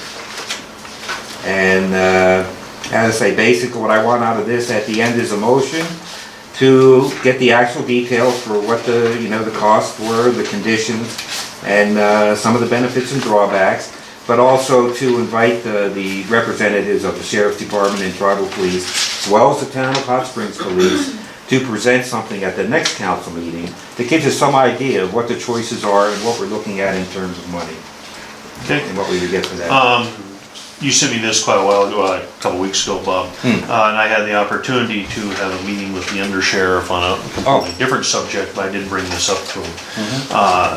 The undersheriff, anyone, I'm sure no one here knows him, but he's out of Wyoming. He served 13 years as Wyoming Highway Patrol, but he started out in a little town south of Jackson Hole called Pinesdale, and that's where he started, a little town about the size of Hot Springs. And there's 3 little towns similar to Sanders County, 3 incorporated towns, and the sheriff's office, or I should say the sheriff's office, the county took over all emergency services in the county. So they took over all the fire departments, they took over all the ambulances, they took over all the police departments. And of course ran that under the sheriff's office. So he was there for all that, and he said he's actually still really good friends with the undersheriff who drew up the agreements. Some of the things are a little different than what you're asking here, but some of the things, like you said, they had a contract. He said when you were on urban patrol, he said they had a sheriff's deputy in town 20 hours a day, 7 days a week, and in town in a 5-mile radius. You know, you just start putting those numbers together, and you think we're a little over budget now. I mean, the county is gonna want paid for that, so, and then that's how they end up doing it. But I've already talked to him, like I said, he was here on something else, so we're gonna get back together. Today I had, everyone in town here knows Rube Reitzman. Okay, Rube is was the undersheriff for quite a few years, and actually he put some of these numbers together when the sheriff's office was a little bit, well, sheriff's office is always in financial trouble. You think our budget looks bad, you should see his for out of whack. I mean, but so they were looking for ways to fund the sheriff's office or get more deputies on the road. So Rube and I visited with it just a minute or two. So one of the things I'd like to do first is get together with those guys and come up with some ideas Rube knowing Hot Springs and knowing the county real well, and Lanny, coming from an area that did this, you know, he has some ideas and input too. So we can get some ideas put together on how to do that, and whether that'll be ready by the August meeting, you know, I don't know, but I mean, at least, we can come with that and put something together. And maybe do we need to do that at a meeting or have a special meeting for public comment too, to invite these people and just have a public meeting with just everyone come just to answer questions and talk about the situation and stuff, so. Yeah, I think, And one of the things, I mean, you're 100% right, I'm not gonna deny it at all. You know, like I explained before, is water and sewer are two separate companies, and their money cannot go to the general fund cannot go to their, anyways. You know, so the general fund is tax money that comes in, and we end up, what's our general fund with all the tax money is, If everybody pays, including with just tax money, it's about $106,000. right, 106,000, then with our other money that comes in, our total general fund budget is $290, in a good year. 290, but a lot of that is a lot of grant money that's in and out, you know, that's not actual, but roughly, We have 40 come in through the House bill, so 26, 40, 37. so like I said, But just under 200. you know, really a huge chunk of our budget goes to law enforcement. and that's not unusual either, really. No, it's not in most towns, because some of the other things come out of the other stuff. Every year, they seem to run a little over budget for different reasons. This year, they ran over budget in wages, which kind of snowballs. You look at it and it's wages, but also then you have retirement, you have insurance, and you have, you know, so those numbers, of course, are all high too. And just to be honest, I think they were over budget 13,000 this year. I mean, that's where it was. From, you know, that's up to the department heads to watch that stuff. And, you know, it wasn't in overtime or nothing, it's just how the money was spent. When we do the budget, we budget 120 hours a week, 3 40-hour shifts, you know. You know, that's, as you know, that's not the whole week. I mean, so there's still chunks of time that's not. But I mean, if we can work something out with the sheriff's office or whatever, you have to remember the sheriff's office, okay, the 4th of July, that's a pretty important holiday, right? How many officers do you think the sheriff's office had in Sanders County? Now remember, Sanders County is 120 miles long. 3 incorporated towns, and including Dixon, you know, and then all the way up through Trout Creek, Knox, and Hare. How many deputies? Anyone? 2. One. One deputy Oh, yeah. on the 4th of July. One deputy. So yeah, they'll be here as soon as they get here to help you. I mean, so and that's the problem with them, is they're shorthanded too. Lanny and I had actually about a 2-hour conversation. Most of it was on this, so on some ideas back and forth. So there may be a place to go with this. Also, the sheriff's office is looking at running a public safety mill, which will raise all your taxes significantly if it passes. I have a question about our taxes. Do we not already pay a certain amount of our taxes go for Yes. county protection from Sanders County Sheriff's? In your house in Hot Springs, you pay the same as the guy living out at Lone Pine to the sheriff's office. I mean, whatever your millage is and all that, but there is, yeah, they do not take it out. So you're paying for the sheriff's office also, yes, you are. And then you're paying, a little further down, then you're paying city taxes, which you've provided both law enforcement, which, could it be done more efficiently? Yeah, Rube has a great plan. Will everyone follow through with it? Probably not. I mean, Rube has the best plan ever for getting great law enforcement in Sanders County, not costing anybody any more money, and but it's a lot of people have to give up some stuff, you know. Like the rights. No, it's just, you know, and everyone says, you know, and you want to talk about rights, and here, you know, you open the can of worms. One of the things is rights, and people have a lot of rights, and different people review those rights and look at them differently, and you know, and all the police are taking away my rights, but I just come back with, someone just talking to me about this today, and I'm standing there talking to them, get to thinking is, hold it. At what point do you have personal responsibility? When you run that stop sign, and you know the sign says stop, you took the test, you know you're supposed to stop, and you run it, so then the officer pulls you over, and then you're mad at the officer. The officer didn't make you pull over. And maybe they didn't treat you right when they pulled you over. I mean, that could be a completely different thing. I see them all the time not stop at the Oh, stop yeah, I sign know. and use their signals as well. The officer. Well, I mean, that's, and we can get into this whole huge debate about all that. And that's not what I'm talking about. I'm just talking about, we need to always be thinking about personal responsibility too. I mean, we're in a, it's not my fault world, and we need to start saying, hey, oops, I did something wrong, and that. But I mean, we definitely need to look at law enforcement and the police department. I agree with you guys 100%. I'm not gonna sugarcoat it or nothing. We need to move forward. Like I said, the chief has resigned. So right now, until we bring on a new chief and what we decide to do there, I'm looking at some cost-saving things there too. Will they work? I don't know yet. We're looking at scaling back a few hours and see what we can do. And of course, just like Bob brought up, is looking into these other things. I think we need to look into all of it. Are you getting the best bang for your buck? Probably not. I have to be honest here. I'm gonna tell you guys, I don't think you are. And I can speak from experience. My business got broken into, and about $6,400 worth of stuff that I know I've taken. I've had 2 rocks thrown through my living room window. I've had some other vandalism stuff. Has anything been done? And I'm the mayor. Not a thing. But, so I feel for you. I'm not going to sugarcoat it for anybody here. And maybe some people are going to go away here with some hurt feelings, but hold it. I mean, think about it. That stuff happened to you, you'd be upset too. So, I just think that sometimes we're not being efficient, and we need to look at that. We need to, so by talking to Rube, which like I said, he's just got some good ideas, he's been in the business, talking to Lanny, who is there, he is the acting undersheriff, and has been through it in a whole different area and all that.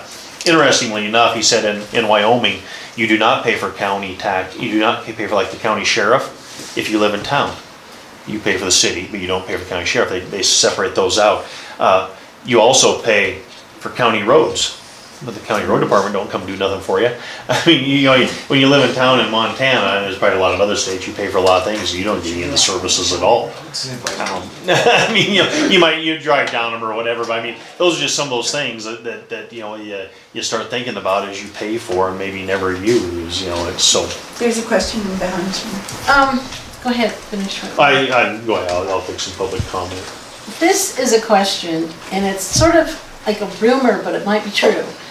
And so if it's a rumor, it's your chance to squelch it. Well, it might be true then. But it might be true. Remember, I want to say one more thing. Remember, in Hot Springs, our minds are already made up. Don't confuse us with the facts. Okay, I just want the facts, just the facts.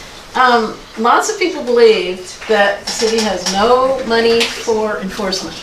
Now, that may be misleading because maybe the county does that or something, or it may be a total just fake For like thing what that type people of believe. enforcement? I have a clarification. That's what I want to know is, does the city attorney is that part of the police budget or is that a separate budget? The judicial system is a separate budget, so the city attorney and the judge has his own clerk, and all that, that's all a separate line item in the budget. Judicial is separate. Also, just to clarify, not all of her wages comes out of there, because also a small percentage comes out of water and sewer, because she does do some work on the water and sewer departments. It's a smaller amount, But they're separate. Right, Okay. yeah, that stuff's separate. No, we do have a judge, so they cite them, they go into city court, and then whatever the judge does after that, that's kind of a little bit out of our hands. Okay, so. No, there is money for prosecution.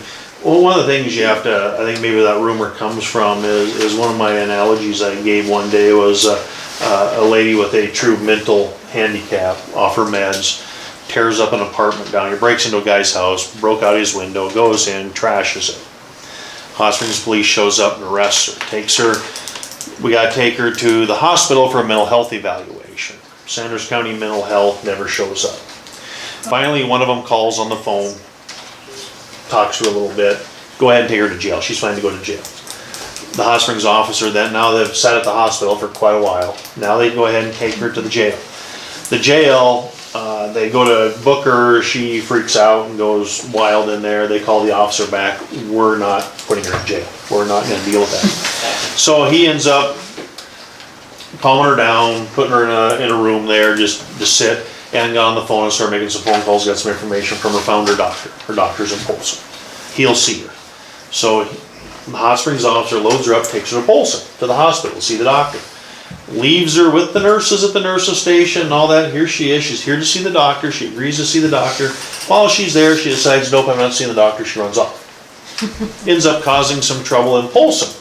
Polson Police Department now arrests her, decides she's, she just needs help. I mean, she's just off her meds and stuff, so but what do? I mean, you can't just start feeding her meds.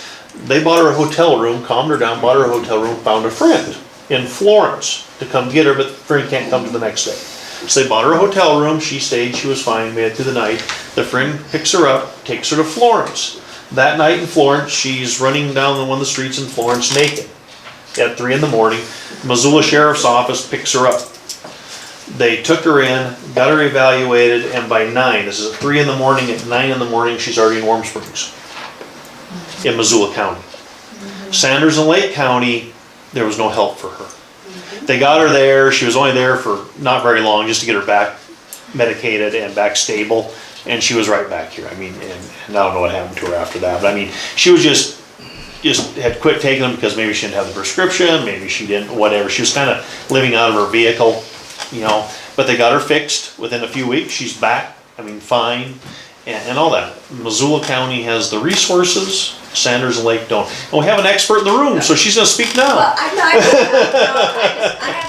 my name's Tootie, by the way.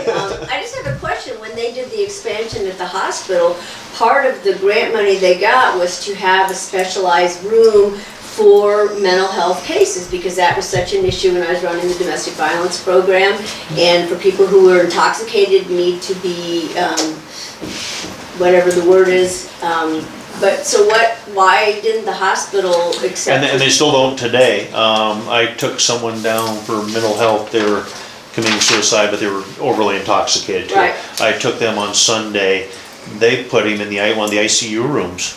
But that was part of when they built the hospital, that was part of the granting, and that was part of what they sold the county, is what they were gonna, and I remember the room, it was right off the ER, a specialized area that would be specifically for mental health cases. That's not happening? Actually, I've taken that specific person down twice, and both times they just put him in an ICU room to detox him. And I do know from talking to the officers and Chad that the mental health is still, you take them down there and then they want one of us to stay until mental health arrives, which might be hours away, and then that's the bad part about the mental health. And then those kind of things run the numbers up, but it's, John? Yeah, on general comments on this consolidation, what's going on. The fact that we've lost a police chief should speak volumes about how bad things are to be a police officer in Hot Springs. And to remind everybody in the room, and I include myself in this, as long as humanity has existed, scapegoating is a human behavior. When our lives are not going well, when we don't like our circumstances, when we don't think that things are going the way we should, we like to go, there's the problem, there's the problem, there's the problem. And right now a general theme is Wall Street bankers, politicians, and the police. And this isn't just in Hot Springs, it's statewide, it's countywide, it's nationwide. Okay, so. And it's true. Is the problem indeed really the police? Or is it the perception that we have of who the police are and what they're doing that's doing this? And again, there's a difference between reality and perception. Everybody has their own realities. Okay? But right now, we're at a time in our country, and a time in our state, time right in here, right now. Okay, and again, the police chief resigns.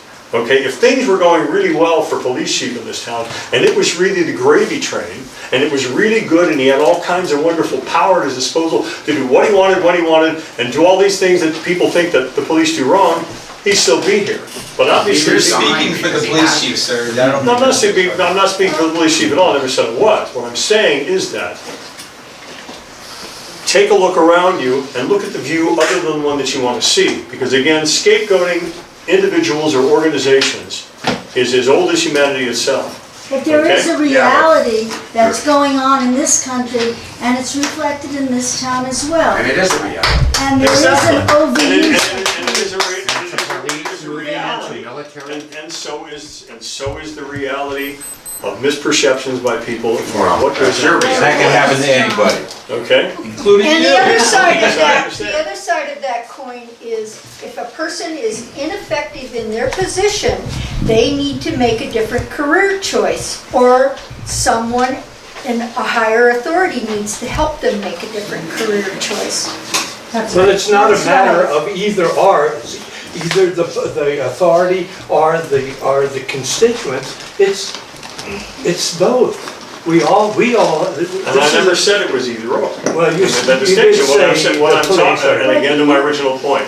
John, you don't even live in town. Yeah, you don't You've done live this in town. before. Excuse Thank me. you, Bruce. Time out, but the Okay, mayor gave me the let's, floor to let's- speak my mind. yeah, Okay, now he tells me I can no longer have the time to do so. Would you show me the common courtesy and the common respect as a fellow citizen in this state and this county to allow express my opinion? I did not interrupt anybody in this room so far when you expressed your opinion. Well, you've expressed your opinion. We Over did. and over, and we've heard it. Thank you. Thank So you, that's John. great. And when the mayor Yeah. says I no longer can speak, Thank I you, will. John. We need Thank to you. get this back in order. We need to be positive, and I just want to reiterate that to everybody. We need to be positive with what we do, because we all have to live here, and we have to deal with it. We have some problems, we need to move forward, we need to fix them, but we all need to stay positive. And I guess that's my biggest thing, is everyone comes with their negativity, but we need to look at some positive things. Let's bring some positive things to the table, and what we can do and how we can build from this. The chief has resigned, so we're moving forward with that. We're moving forward looking into some county or some other stuff coming in help. We're looking for some positive ways. Tootie, you have a question? One other thing, when I wasn't here at last month's meeting, but it was pointed out that it was used to help justify the police force, that the number of domestic violence calls had gone down. And what I wanted to point out, that whether women call the police has nothing to do with domestic violence. There's not a correlation. When I ran the domestic You're not violence. supposed to tell me that, Tootie. When I ran the domestic violence program, the number of victims we served was 10 times the number that ever called the police. So you can't make that correlation that because you haven't had any domestic violence calls, that there's no domestic violence happening. What that usually is a symptom is that people don't feel like it's being handled effectively, or they're getting the support they need, and so that's why they're not calling for help. So I wanted to clarify that you can't say because you're not getting any calls, it means. I shouldn't have called on you, huh? Well, you used my name, so there you go. I'd like to bring up, sorry, Susan, no, Susan. Susan. I agree that, I like to put things in a positive manner, and I agree with you that rights and responsibility go together. But I also think that one thing that would make the town feel more positive if there was some good communication about what was happening. And so we still don't know about, and I actually talked to Lanny also, and we don't know about the assault on the 12-year-old girl. We don't know the progress of that. People are confused by the fact that the assailant apparently went off on a bicycle. It makes people feel uncomfortable that it may be someone, close to town. We still don't know why the youth who admitted the brutal attack on Grant was not taken to a youth facility. And so these kinds of things need to be communicated to the town in order for us to feel positive. Also, the thing about the police commission. Now, here's an example. We have the police chief no longer with us. And so there'll be some, juggling around, but I would think that the police commission would be intimately involved in They that will be. juggling and looking at the qualifications of the people that we bring to town. Because I think we have a real problem when there's an overuse of force. And I'll say this, that at least one policeman I know of is constantly overusing force and hurting people for no reason, and we don't want that. We want somebody who's a part of our community, who cares for our community, and not try to hurt people. And I agree with you there on that, and the police commission will be but just want to get through the holidays and get people here. Some of the police commission are out of town for the holidays and stuff, so we get them together and put some options in front of them, so. I would like to comment that the officer that she's referring to, I happen to know, and how long has Officer Flagler been on force here? Longer, 5 years more, or 5 years or less? No, Less than 5 years. Less than that? Probably Because 3 or 4 years. I do believe that one of our neighboring towns was approached with Eric Flagler's application, and according to the police chief there, his police commission, for some undisclosed reasons, declined to hire him in a neighboring town. So he came here and he has been perceived, and especially, when the perception turns into a 3-hour surgery, when the perception turns into a woman tased from behind a pool of blood, who is known to be, maybe let her go, and other people have been served in their yards for different reasons after that, after the fact, and that she was hurt while she was walking away. How could she be posing a threat when she's tased from behind, and she's a possibly damaged person to start with, and there's no sensitivity, and we hear things that may be hearsay, but then there's things that we know, and perception is huge. It doesn't mean that it's not correct. Why did our police, when we see somebody come in with an aura that just doesn't match to Hot Springs at all, wearing like Mara said, the flak jacket with the, Full military gear. and I've been told by somebody who looked, I can't remember who looked into the police cruiser, the shotguns, the whole incredible arsenal that was in there. Do we want to have our town, people here feel, our perception is almost that when somebody gets arrested twice for doing something that doesn't hurt anybody and was not in fact, was according to her not causing any danger to the police officer or the person being stopped or whatever, then that has to do with what Abby mentioned, the rights. And then when people are hurt or not physically able to pose a threat to an officer that's armed and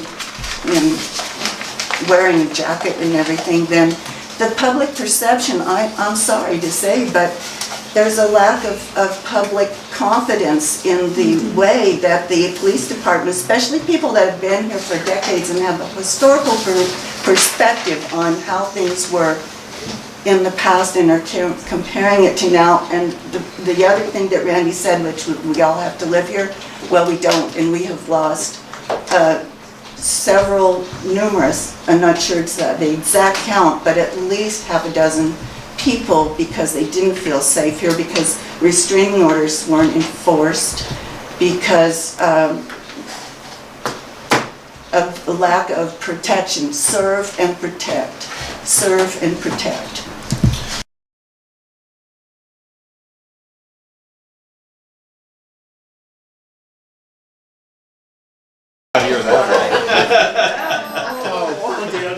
Some of these things were things that I thought maybe I was supposed to say on the agenda items, but questions about, so when we have complaints about the police, we don't like to see the budget so high for them. I'm saying as the town, I'm not saying just myself. And you were saying that the budget was over for Yes. payroll. Does that have to do with the reserve officer? No. And I had a question about the reserve officer because I'm wondering if when somebody is hired as an officer, you hire, and then the council has to vote on it? Hiring, yes. And- Reserve officers are not hired. Oh, okay. That's a different format. But they still have to meet post-certification. Like one of the reserve officers has 300 and some odd hours out of Washington State. He was a reserve officer there. Montana requires you to have 80 hours of formal training. He has 336 or something like that. If an officer gets And then to, one more thing about reserves. Reserves can only work with another officer. They can't work on their own. The state, that was one of the things that Ronan Police Department was doing. There's a few police departments doing that in the state, and I was one of them that wrote a complaint letter about that. Is one of the things that, and the state still hasn't cleaned up. You know that I can hire you right now, swear you in, put you in a police car. You can be a police officer for 1 year before you have to have any training. Yep. In the state of Montana. And that's wrong to me. I've wrote complaint letters to Post. Is that you can do things to a person's life. I mean, you can wrongfully accuse a 19-year-old and put him in prison and ruin his life and have zero training. And what other job can you go to and have zero training? But so it's just one of those pet peeves of mine. But one of the things we did get changed is reserve officers have to work underneath a full-time post-certified officer. so when you do this moving around or maybe rehiring Yeah, we somebody, don't know, yeah. the council will vote after If we you? hire somebody, yes, and they would have to, the council would have to affirm the new police chief, because that is affirmation. Okay, and does the officer have to give first response if somebody is injured and they show up first? It depends on what you mean by first response. What, CPR or? Well, like First aid. roll them on their side and clear their airway. Or check their vitals to make sure they're alive, things like that? Okay. When the computers were returned to the library, did anything happen to the people that took the computers?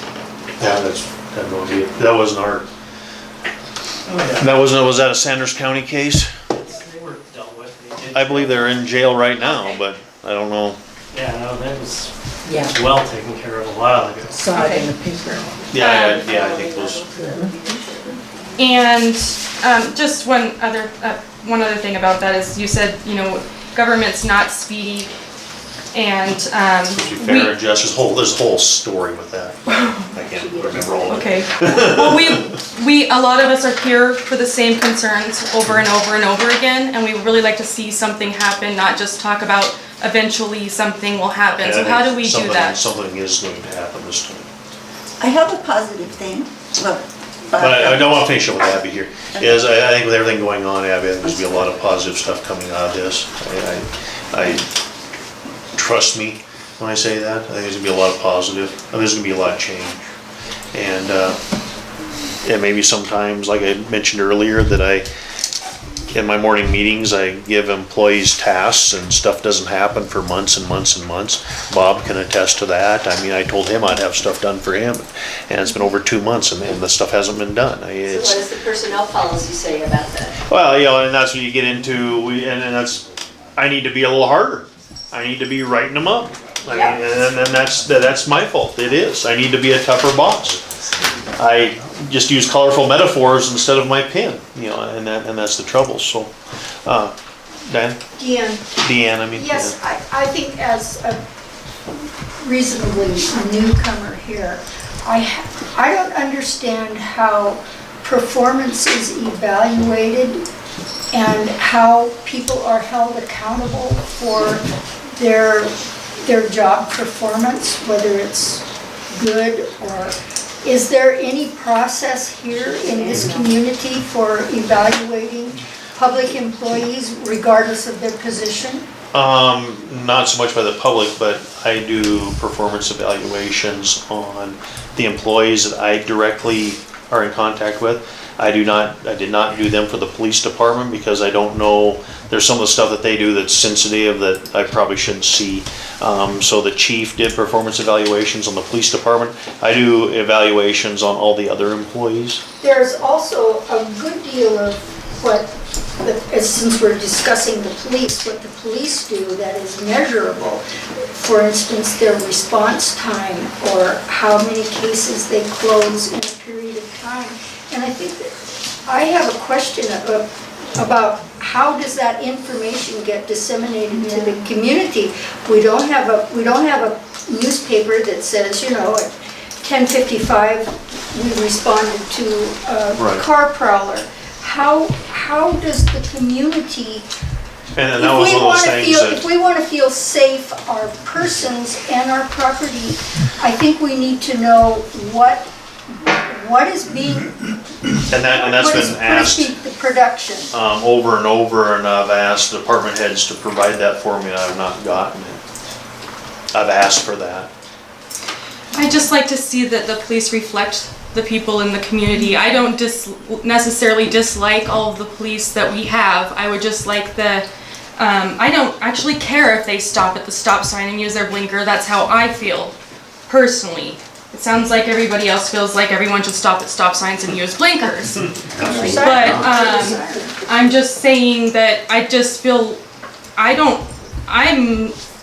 live on Main Street and I see what's going on and I don't like it. And I'd like to see something happen, and I guess we'll just have to wait till next month. Next month we'll have some more, and there'll be, next month there'll even be more. I mean, so you're gonna see changes in the next couple months. Bob? As Yogi Berra said, when you come to a fork in the road, take it. And even as, you know, as sad as the fact that we have to have this conversation, I think it's really good for the town. I mean, I'm a Cafe Society kind of guy. I go on long vacations. I mean, that's the story of my life. And I've been in a lot of resort towns. When I first came here, the reason I stayed is I had a lot of fun. You know, I really had a lot of fun, and it was very easy walking around. It was easy going, but something has changed. So the fact that we're at this point, okay, bad as it may seem, you know, the fact of the matter is this is our opportunity, and let's get some public input. Let's get the public here. It is our town still, and so the people should have an opportunity informing and forging what it is that comes out of this. And I think that would go a long way, because a lot of people, if they feel that they're part of it, and that really helps a lot too, because earlier there was like one police officer, and I remember Dave, I can't remember his last name. Yeah, there was, you know, and ever since there's been one, and then they did and the people didn't feel there was enough law enforcement, so that's what they were voted in mill levy for $29,000 to hire a second officer. You know, and one of the bad things is the hiring practices were pretty poor. That's right. You know, and some of the officers, I mean, it was nothing for, I remember the liquor store got robbed and they recovered all the liquor, and come time for trial, all there was empty bottles and there was cases of it. I remember another person got arrested with 47 marijuana plants. When it come down to trial, there were none left. So I mean, you know, that's, you know, going back quite a few years, but that sort of stuff happened. The police department is not like that anymore. That was something, you know, and just before I took over as mayor, the police chief was cited and taken to jail. He can no longer ever be a police officer in Montana. I mean, we came from, and actually, going back, one of my complaints is we had an officer here that had zero post training.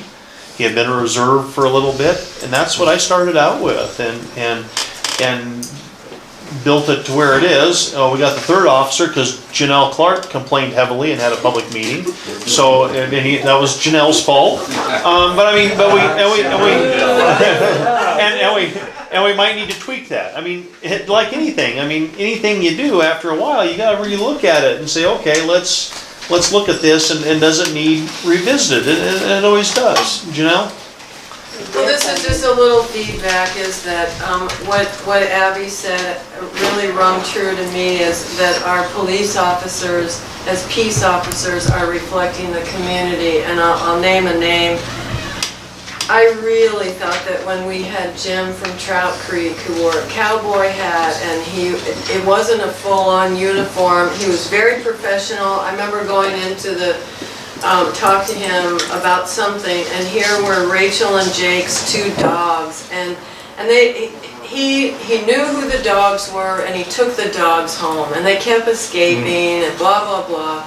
But the point is that I felt safe, I could talk to him, and I gotta say, I'm really intimidated by this uniform, and it has nothing to do with the officer, but it's intimidating. And Rube is a personal friend of mine, and I even dated him when he was a reserve officer. That's what we tell all. Chanel Park reality TV. Go forth and sin no more. He didn't wear a full-on uniform, you know, he'd wear a polo shirt and some khaki pants or whatever, but those little things make a person feel more comfortable and at ease to talk to an officer, because they're part of our community, we all live here together, so that's all. Okay, buddy?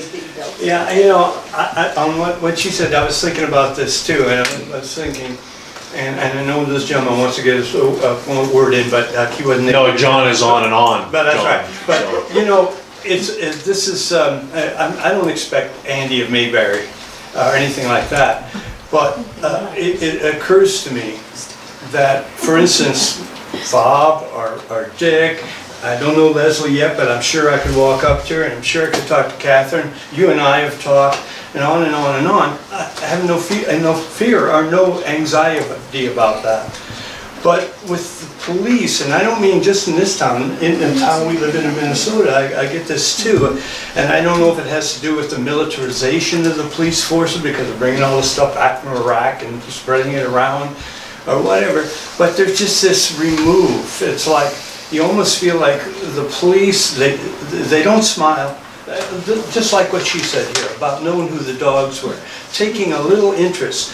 If somebody waves at you instead of driving straight, wave back, what the hell, you know? I mean, get some communication, some confidence in the citizenry, in the police, so that we feel like we're working together, that not we're being protected, served and protected instead of being suspected.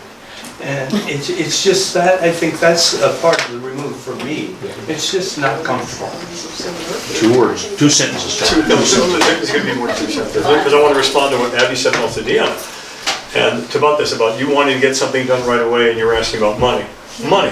I think everybody in this room remembers, we were talking about how can we have statistics to show what's happened so we can feel safe. That takes money. The reason I'm commenting about this is I think everybody who's attended these meetings on a regular basis, I have over the last 10 years, remembers that our representative, Pat Abraham, used to sit in here on a regular basis and listen to our concerns. And you think about it, the last people who have been elected to represent us on the state level, Senator Jennifer Fielder and Schwader, have never been to these meetings to pay attention to what's going on here. Now, and the reason I mention this is because on the state level, if you're making the kind of noise there that you're making here and showing your discontent and you're not happy with the police force, you'll start getting more action, because as you move up the political food chain, the pie gets bigger, the amount of money gets bigger. A lot of these problems, not all of them can be taken care of, but if the city had more funding, okay, and had realistic more funding to pay people's salaries to look into the things that we're all talking about doing, it could be done so. But we all know and we understand that the tax base here limits to what they can do. So where do we go to the next level? And again, it amazes me how wonderful she was here all the time. I never agreed with her politically, but the fact that she would show up and listen to us, and the elected officials we have now have never bothered to appear, and I can't emphasize the importance of making noise to them as you are here, getting their attention. It is an election year, and to say, hey, what are you doing to take care of Hot Springs? We have needs here. We have concerns. We're concerned about our police force. We may even have to consolidate because we don't have enough money. I just say one thing. The human touch, the human connection doesn't cost a dime. Bingo. That comes from your heart, and that's something you can give freely, and it pays you back. And we need to see this, and by making noise for elected representatives, hopefully they will be as human as Pat Abraham used to be, but that won't happen unless all of us, whatever we are on this issue, at least start making noise to those people at state level and saying, hey, you need to start paying attention to us because we need help. We need things we gotta get worked on, and we can't do this by ourselves. So that's, I'm just throwing that out because you wanted to talk about it. We need to move on, we're getting down. Leslie, you had something? Well, I just want to say as the voice of reason, and I've been here 20 years, and I've seen several different police personnel in here. We have Andy from Mayberry. We have Stuart who sends people birthday cards. He comes into the hotel all the time. Every one of you knows Stuart. He's as nice a guy as, and I don't mind at all if Stuart wears a bulletproof vest. And here's the thing, just to let you guys know. And you are don't call new, him and you're a Q-tip. great guy. That is an extreme insult to him. He really does not. He doesn't like the it. term Q-tip? I never Because said he that. got looped into this thing with Cowboy Bill when all this crap was going on and the department was bad. And he got associated with that. And he was not happy about that because that's not how he was. So people started calling him Q-tip because of the white hair. And he hates it. It's that. Big time. He's a great officer. He's extremely friendly. He knows. But he's retired. Everyone talks about friendly officer. You talking about Stuart? Yeah, Stuart Smith. I thought he was just on part-time. He's part-time. So he's part-time, And but he's the still one here. guy- He is the one guy, the one. I that was sat talking, outside you and- guys. You He's took over. great. But you see, Okay. I'm the same way. I have too. something need to- to say. We need to move on. We just I'm need to- getting used to Mark. He's coming in the hotel. Eric, I wave at Eric. He looks kind of stoic. He's watching his cell phone over on the corner. I've been here when we had too little police protection, and maybe we have a little budget overage, but it's a matter of simply managing the hours and the personnel we have.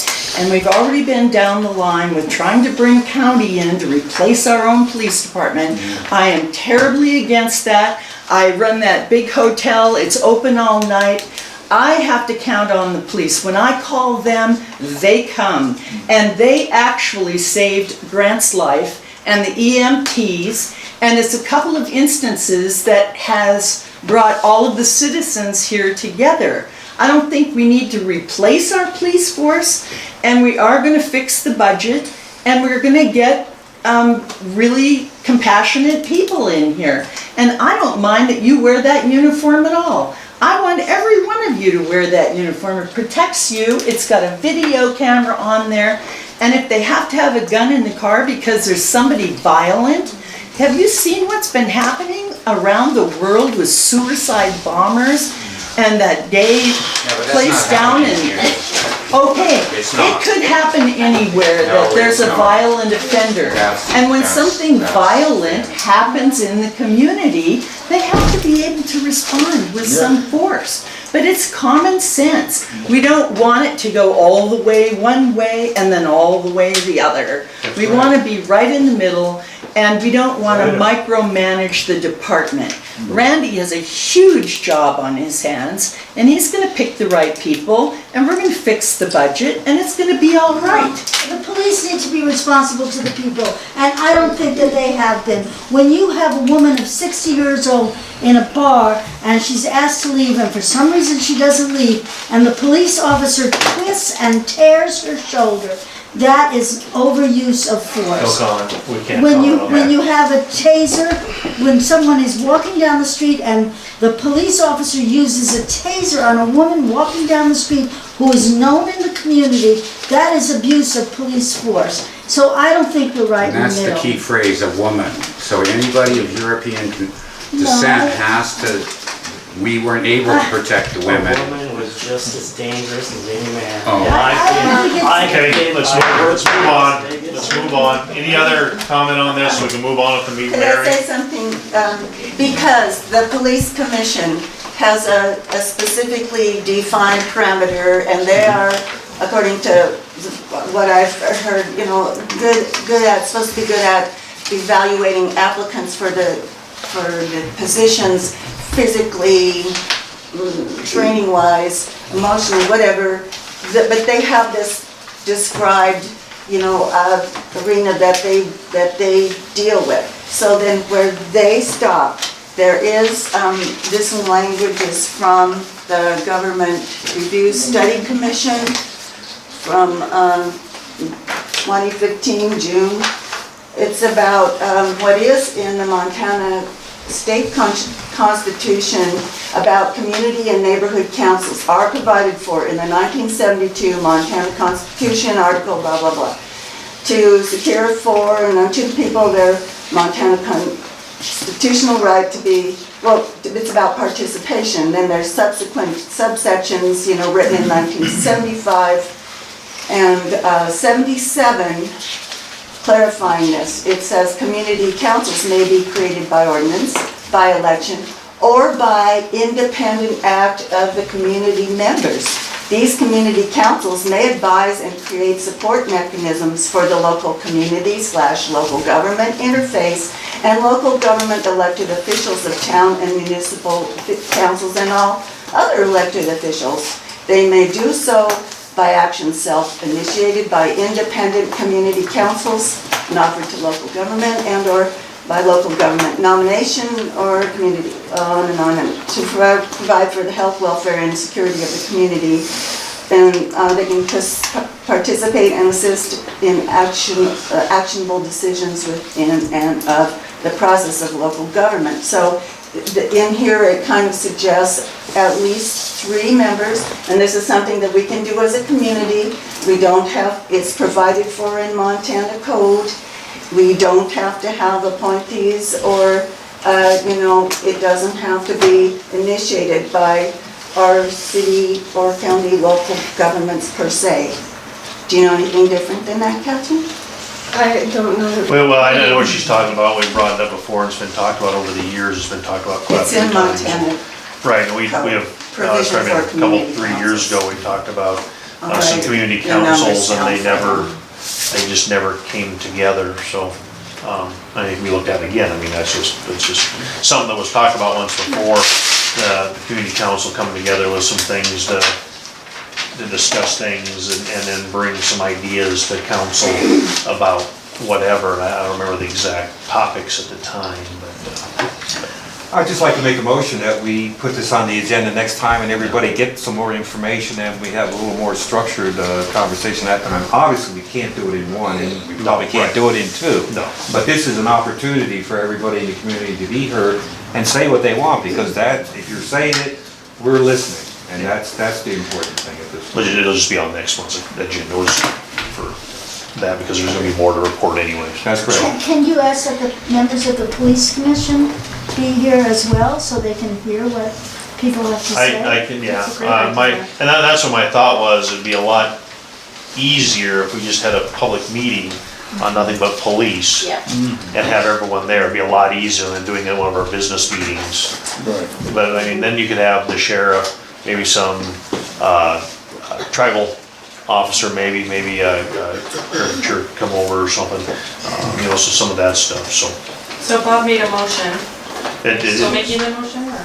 No, he doesn't need to make a motion, have it on the agenda. No, it's gonna be on. It'll just be on the agenda. Action on resolution 2016-014R. Councilman Whitsitt rescinded that resolution for further investigation. Set date for preliminary budget hearing.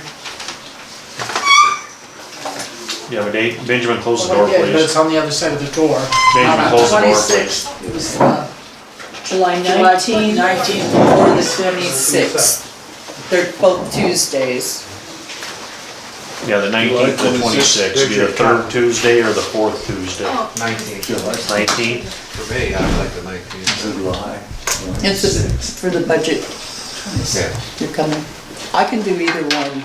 Okay. The 19th is better for me, though. Yeah. It's close to the Blues Festival. Yeah. Would you say 19th? Yeah, well, it's also they got Doesn't matter, it doesn't I know, matter. We don't- May not work. Obviously, We I don't know care about that. that. Yeah. That may not work for me. It's fine. I'll let you know. Okay, let's set it for July 19th. At 7, 6. That's the budget? 6 will be the budget, Yes. preliminary budget hearing. So all that will be discussed is the budget at that meeting. The budget will be out, I hope to get the budgets out tomorrow. I'll have one at the library, I'll have one at the senior center, I'll have one here. I'll try to put it online. If it's not on tomorrow, I will get it out Friday, hopefully at the latest, so it should have the, I will only have 2 weeks now instead of 3 weeks if it were the 26th. Well, I don't It'll mind be if it's available the for 26th, I'm available for both of those, so I don't really care. Oh, the 26th, probably, what day is it? What- Tuesday. It's Tuesday. But Dick, he's on the committee, that's the most important thing, so Yeah. is the 26th better for you? I think it would be, Okay. I think it I would will be. cancel my next doctor's appointment. But I tell you what, let me check, I'll call you tomorrow. Okay. and let- Let's just set it the 19th, and unless something changes. Okay, all right. So the 19th at 6 or 7? 6. I'll make 6. 6. Now, it might go late, so that'll give us more time. Is that open to the public too? Yes, it'll be open to the public, it's a public hearing, so that's why she's gonna get them out, so the public then can have questions on. 2 weeks for On people where to the- review it. So if you're gonna, There'll be public comment, and then, It's at the library. it will be at the library by Friday. okay? Try to get it out tomorrow. Any communications or public comment on non-agenda items? Judy? Well, since the budget's gonna be a public meeting and this is such a small space, you guys do them down at the senior center where, because this is kind of stifling and It's gonna- not in the budget, but if you'd like to donate the $25, we sure can. The senior center as a public service wouldn't allow it. They charge us $25. Really? Yeah, How about the tribal center, the nutrition? they charge also. The library? Even though it's for the city? library? Yeah, they charged us for using it, yeah. We pass the hat? You can pass the hat, yes. And just, to have it in this small a room, it just kind of prevents having real public participation because you can't fit very many people in here, so it really stymies if you really want the public involved. But we can pass the hat, not a problem. How about the library, isn't that a part of the It's not system? very good There's seating no in place there. to meet in the library. People start wandering. They've, yeah, the library, we tried that once and some books disappeared. Senior center. We can get someone to donate it, Borrowed. and then they'll have to have a volunteer to be there. We probably know one of them in the room. Benjamin, open that door again, it got hot in here quick. No, boy. Any other communications or public comment on non-agenda items? I was curious how long the fireworks should be going on in town. There's fireworks going on over by my place all day today. The ordinance is through the 4th. We're on Wall Street and Second Avenue. I believe it's just for whatever the sales were, so it's I think today June was the last 22nd day. through July 5th, but I think the 5th, there's a time on the 5th though, I think. You have to read the ordinance. Randy, So today would would you like me to today bring would it have up been the at last day though. Senior right? center board Through meeting July 5th. tomorrow about that date? Yes, yes. It's the 26th, 19th. 19th. That would be awesome. Thank you. Thanks, everybody. Any other public comment? While she's still looking that up? Oh, I did. It was the 5th. Oh, the 5th, yeah. Sorry. Public comment on growth policy review, section 5, public facilities. Everyone read that, I'm sure. I didn't get it. I didn't either. They were in the packet 2 months ago when it was first proposed and you put it off. You put it off. So no for 2 public months. comment on public facilities? Do I have a motion to adjourn? I move we adjourn. I have a second? I'll second. Bob, all in favor? Oh. Aye. Opposed? Yeah.